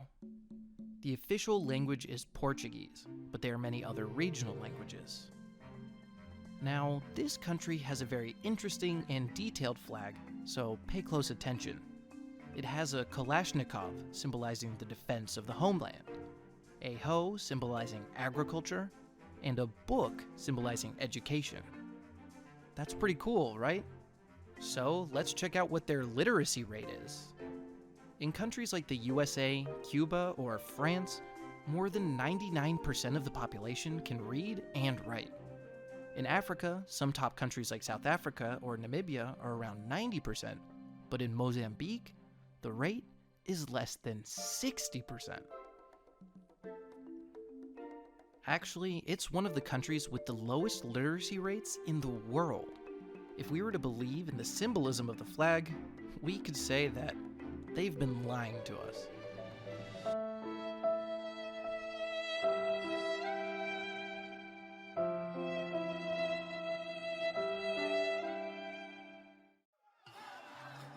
Right next to it is Malawi, with its capital in Lilongwe. The official languages are English and Chewa. And this territory was previously known as Nyasaland.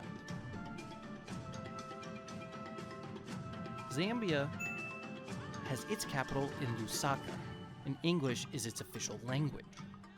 The territory was previously known as Northern Rhodesia. Zambia's most famous landmark is without a doubt Victoria Falls, one of the most spectacular sights on the continent, if not the whole world.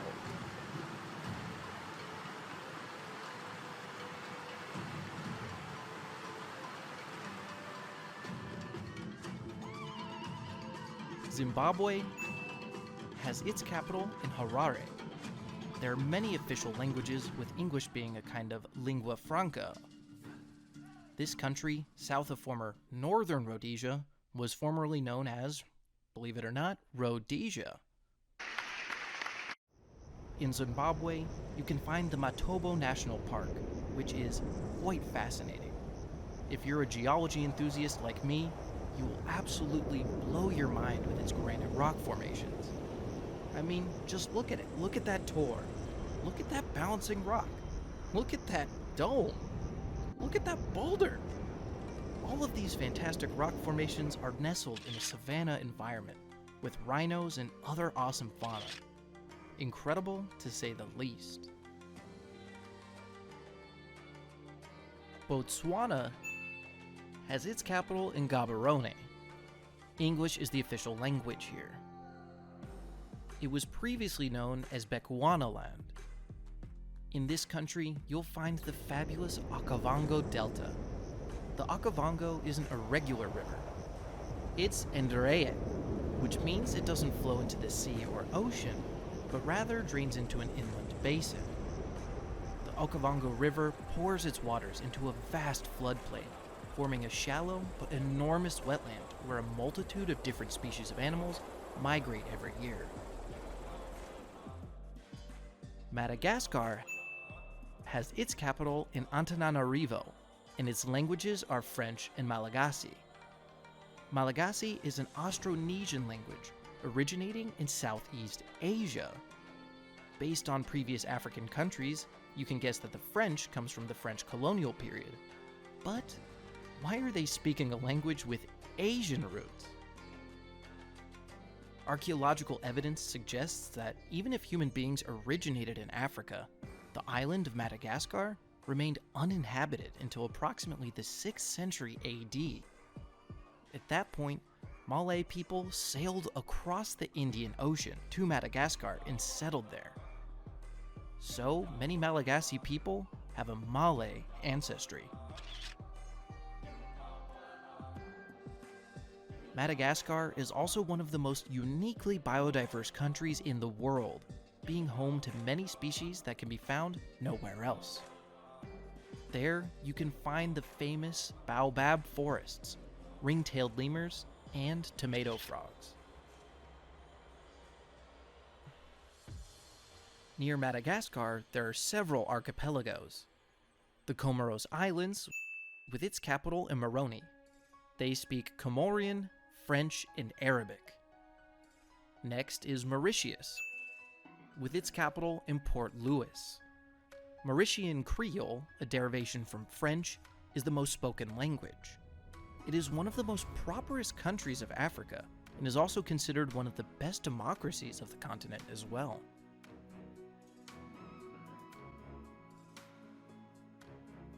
And last, we have Seychelles, with its capital in Victoria. They speak English, French, and Seychellois Creole. Seychelles is simultaneously the least populated country of Africa and the richest country of the continent. But why is this tiny country so prosperous? Namely, it has low levels of corruption, a small population, and, cheat code activated, it also has oil. Anyway, as we have seen, having oil doesn't automatically make you a rich country, since corruption can effectively limit the prosperity for the country as a whole. But Seychelles seems to have worked around this issue. Alright, now back to the mainland. So take a look here. This is the very south end of Africa. Now, could you guess what the name of this country could be?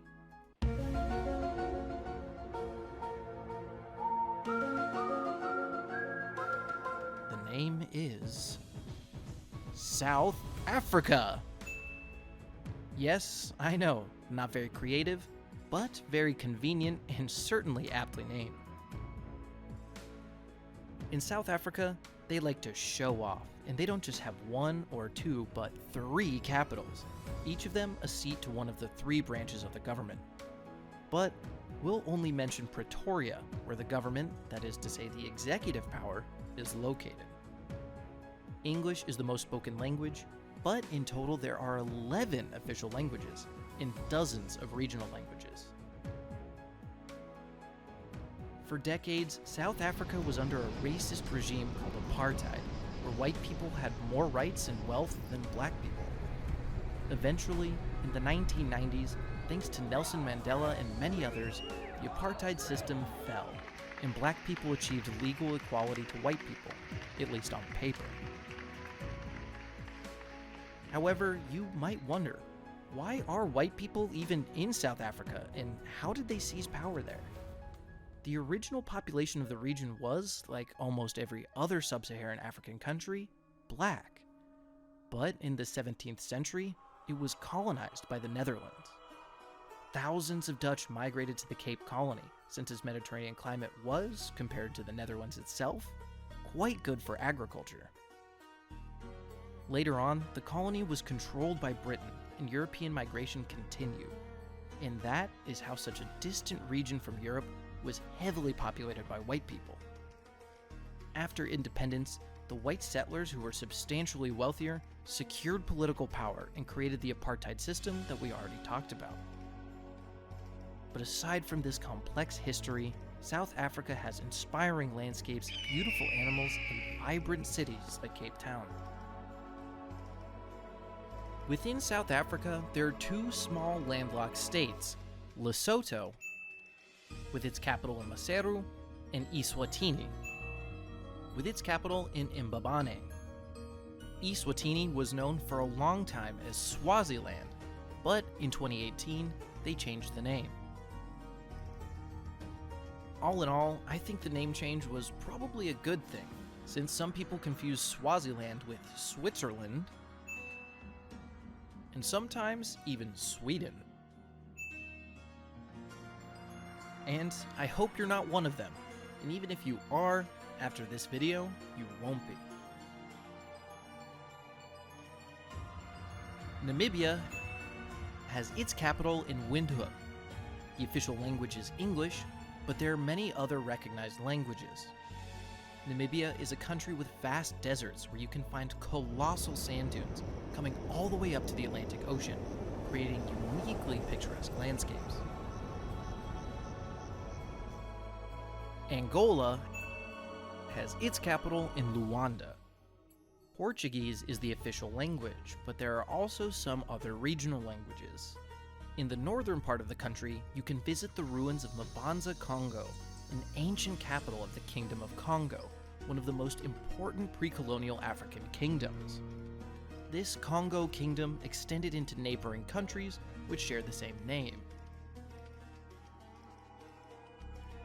On one side, we have the Democratic Republic of the Congo, with its capital in Kinshasa. French is the most spoken language, but in such a vast country, there are many regional languages.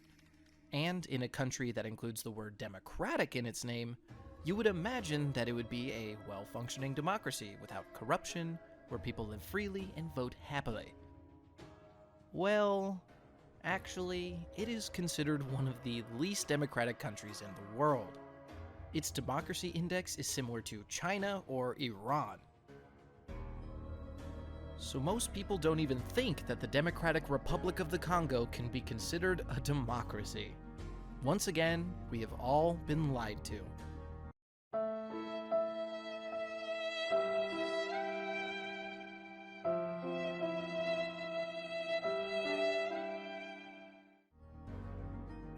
And right next to it is the Republic of Congo, with its capital in Brazzaville.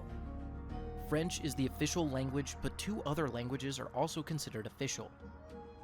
Both countries, the Republic of Congo and the Democratic Republic of Congo, get their name from the Congo River, which they both share on either side for a long stretch. The Congo Basin is one of the areas on the planet with the most precipitation. It is covered by dense equatorial forests, where chimpanzees and gorillas, which are endangered species, live naturally. The Congo Basin has 8 beautiful natural parks, but 6 of them are heavily protected due to illegal hunting and poaching. Gabon has its capital in Libreville. French is the official language here. Right next to it is Equatorial Guinea, with its capital in Malabo. Interestingly, it's the only Spanish-speaking country in Africa. It is one of the wealthiest countries in Africa, thanks in large part to oil, but the reality is that it is a small country with very high inequality. A small minority holds most of the wealth, while most of the population remains extremely poor. And I'm going to ask you not to confuse Equatorial Guinea with Ecuador, or the equator itself, the imaginary line that divides the world into 2 hemispheres. As you can see, the line goes right through these countries, hence their names. Going off the mainland, we have Sao Tome and Principe, which is a tiny archipelago off the western coast. They speak Portuguese, and the capital is Sao Tome. You might not be surprised to know that this country is made up of 2 main islands, Sao Tome Island and, believe it or not, Principe Island. Bruh. One of the most awesome places of this country is Pico Cal Grande, a massive volcanic plug peak that rises more than 300 meters over the surrounding terrain.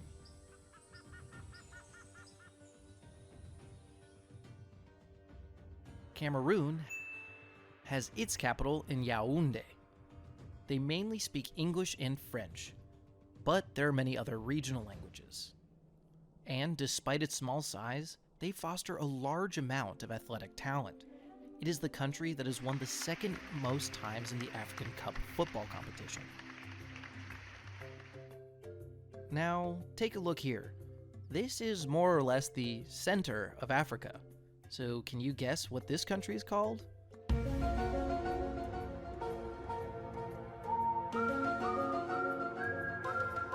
That's right, the name is Central African Republic. Yes, I know, not very creative, but like South Africa, Very convenient. The capital is Bangui, and there are two official languages, Sango and French. This nation is rich in natural resources and should on paper be prosperous, but it has experienced 2 civil wars in the last 20 years, making it instead one of the poorest countries of the world. Nigeria has its capital in Abuja. English is the official language here.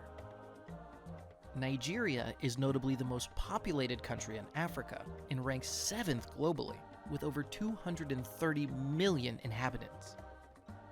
It's also one of the world's largest oil producers.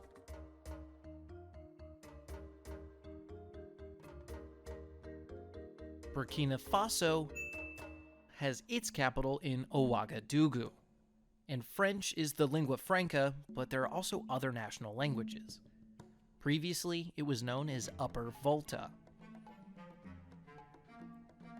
Alright guys, while we've been through a lot of countries so far, to be honest, we've been in easy mode.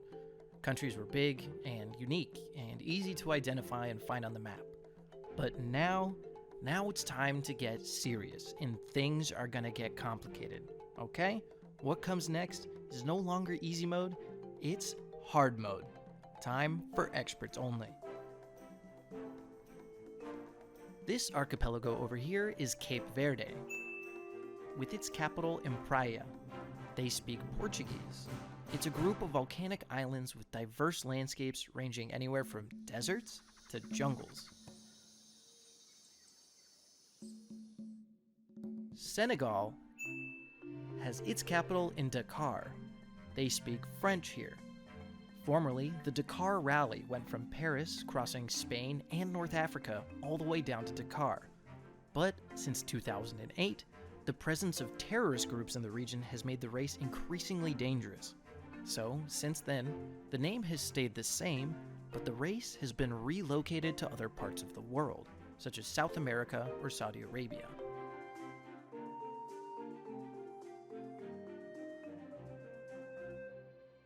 This small and elongated country over here is the Gambia, with its capital in Banjul. They speak English. This country seems really funny to me, not only because it's completely surrounded by Senegal, but also because the country is basically just the Gambia River and its banks. It's as if in Europe there was a Republic of the Thames or the Republic of the Danube, just on either side of the river. Guinea-Bissau has its capital in Bissau. They speak Portuguese. And right next to it is Guinea, with its capital in Conakry. They speak French. The country is sometimes referred to as Guinea-Conakry to distinguish it from Guinea-Bissau or Equatorial Guinea. But even with that addition, you could still easily get confused with the Gulf of Guinea, Papua New Guinea, guinea pigs, or even the coins called guineas. Bruh.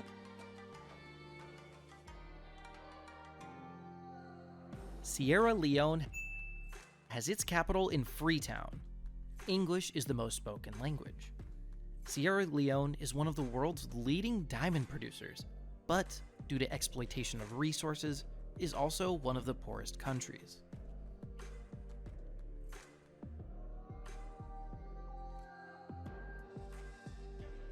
Liberia has its capital in Monrovia. They also speak English here. Both Liberia and Sierra Leone have a similar origin. They were founded by the United Kingdom and the United States to free the slaves who had been taken to America to work on plantations. After the abolition of slavery, instead of trying to racially integrate slaves into their countries or taking them back to their regions of origin, they decided to send them to these two territories without caring about the opinion of the locals. In the end, the idea didn't work out that well because, in general, the former slaves didn't want to go to these areas. So, well done, America.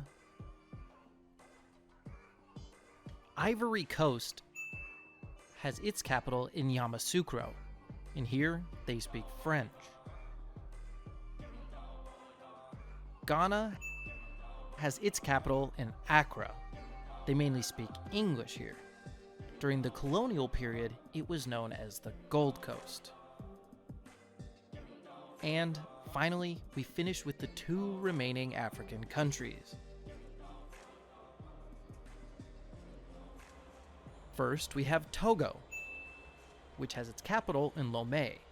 They mainly speak French, and this region was previously known as Togoland. And last, but certainly not least, we have Benin, whose capital is in Porto Novo. French is the official language here. Porto Novo is the definition of a clickbait capital. If that's confusing, let me explain real quick. Porto Novo means new port in Portuguese, okay?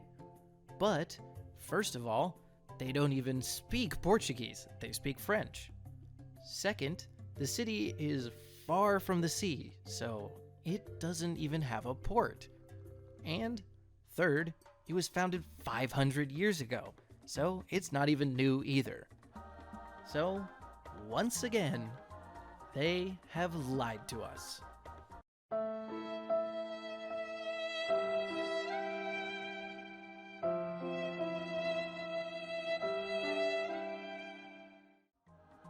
Benin was previously known as Dahomey. There even existed a kingdom of Dahomey, known worldwide by its army of women Amazon warriors.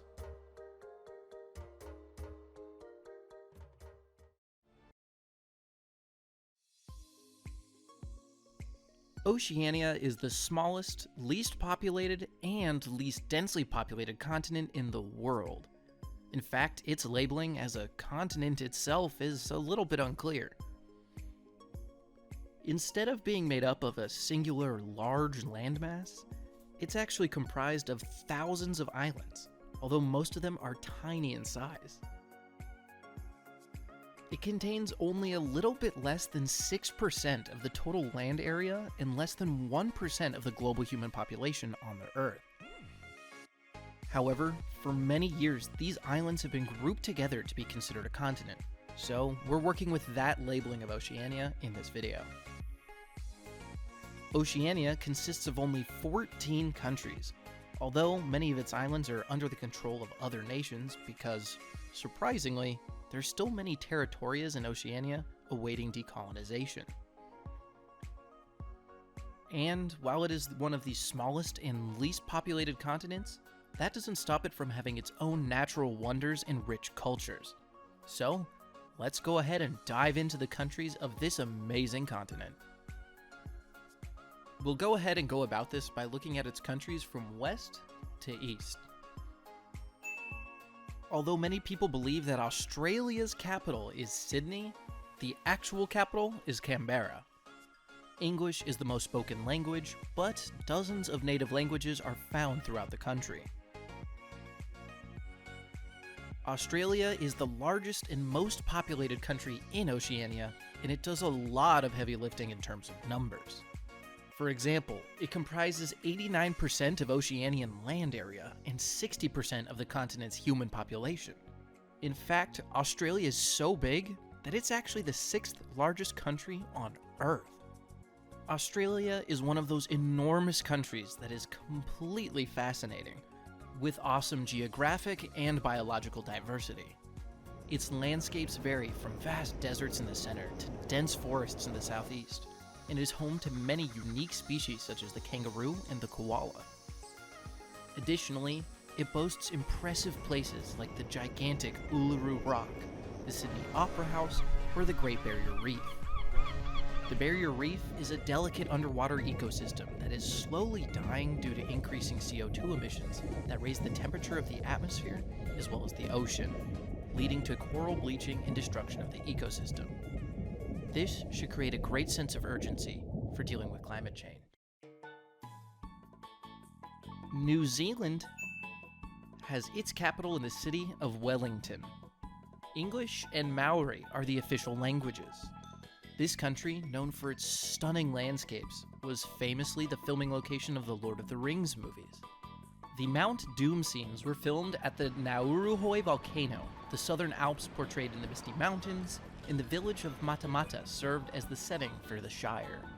Truly a breathtaking yet remote place in the world.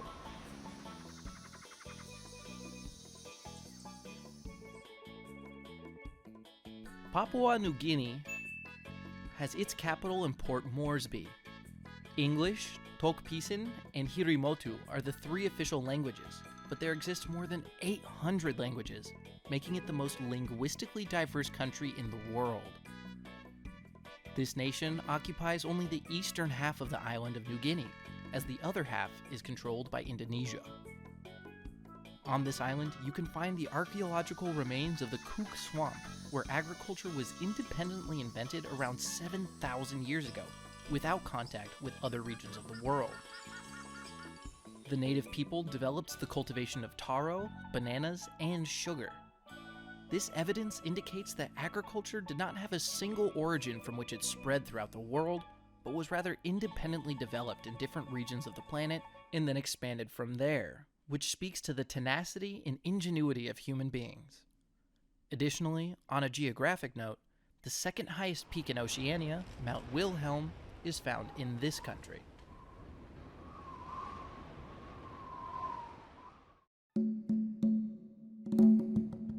Indonesia, with its capital in Jakarta, is primarily located in Asia, but some of its islands belong to Oceania. Their official language is Indonesian. The country owns the western half of the island of New Guinea, as we just mentioned, where the majestic Mount Jayawijaya rises, reaching an elevation of 4,884 meters, making it the highest peak in Oceania.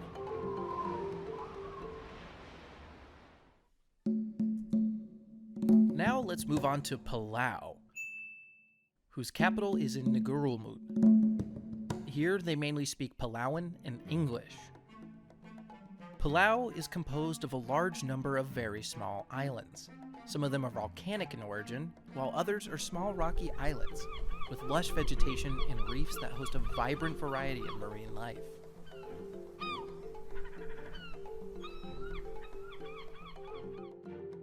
Micronesia has its capital in Palikir. They mainly speak English.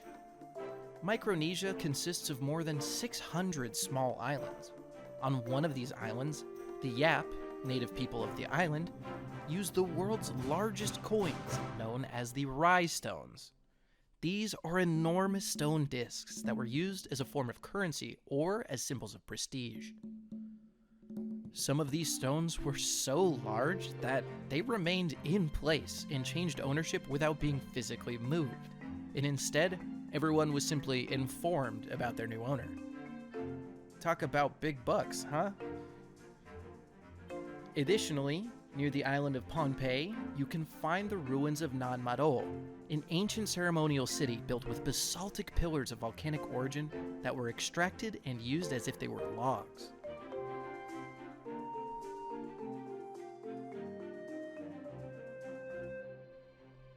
The next country is Lycaonesia, and its capital is Subscribe. Okay, you got me, alright? This country isn't actually real, but I just wanted to remind you of how important it is to click like, click on the notification bell, and subscribe to the channel if you're enjoying the video. A small action like this is crucial to helping the channel grow, so if you do, thank you so much. What we actually have next are the Marshall Islands, which have their capital in Majuro. They speak primarily Marshallese and English. And the main reason why English is a prominent language here is that these islands were under control of the United States up until about the year 1990. During the Cold War, numerous nuclear tests were conducted in the Bikini Atoll. In fact, the name of the swimwear, the bikini, was given not because of the association with the beaches, but rather the explosive effect of the garment. Nauru has its capital in Yaren. They speak Nauruan and English. This country consists of a single small island and is very, very tiny. In fact, it's the second least populated country and the third smallest country in the world by area. The entire population lives along the coast of this island because it's nearly impossible to walk through the island's interior. In the early 20th century, it was discovered that the island had vast deposits of phosphate formed by the accumulation of bird guano on the rock of the island's interior. So, for almost 100 years, phosphate was heavily extracted, creating large pits for its extraction and leaving behind towering limestone rock formations where there were no deposits left. This has resulted in practically the entire interior of the island being eroded, creating a landscape where walking, farming, and living is nearly impossible. Now that these deposits of phosphate have been depleted, the people of Nauru find themselves without much space to live and without much resources to sustain their livelihoods.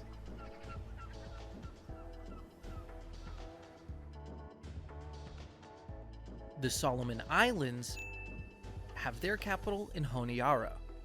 Their main language is English.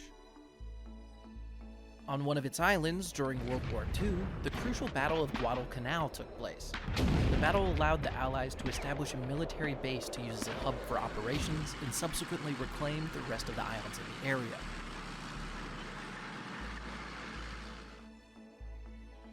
Next, Vanuatu has its capital in Port Vila.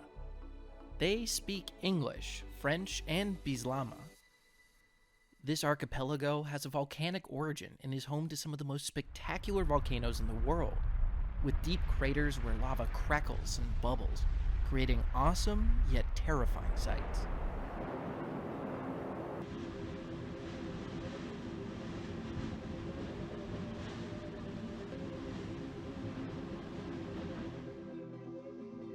Fiji has its capital in Suva.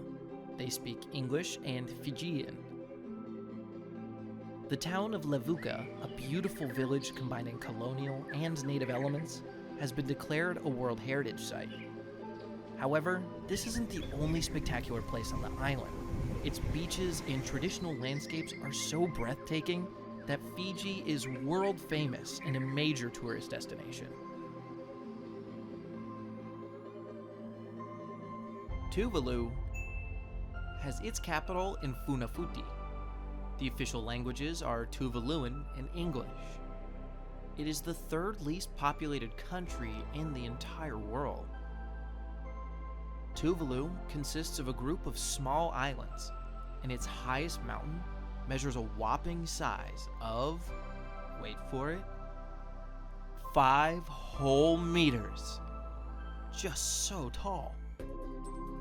And due to this low-lying nature, these islands are at a significant risk of disappearing with sea level rise, which is why, at the 2021 Climate Conference, the Prime Minister of Tuvalu delivered a speech partially submerged in the sea, showing the world the bleak and alarming future they're facing. Climate mobility must come to the forefront. We must take bold, alternative action today to secure tomorrow. Faftailasi, Tuvalu Modetua.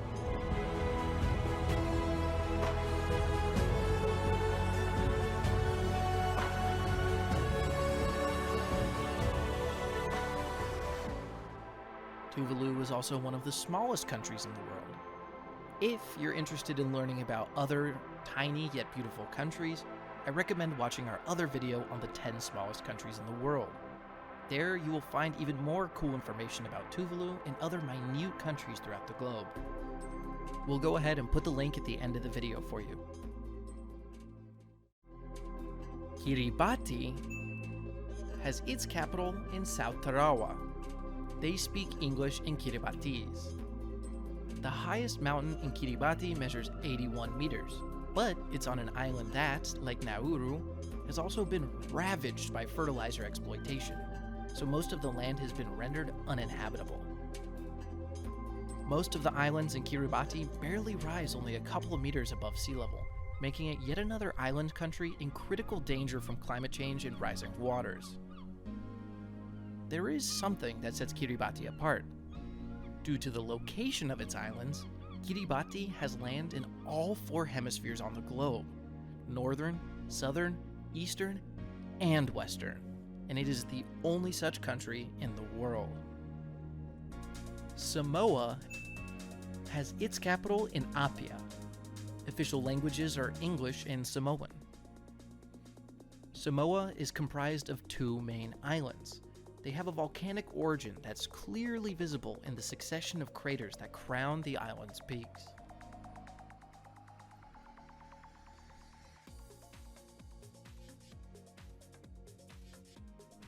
Tonga has its capital in Nuku'alofa.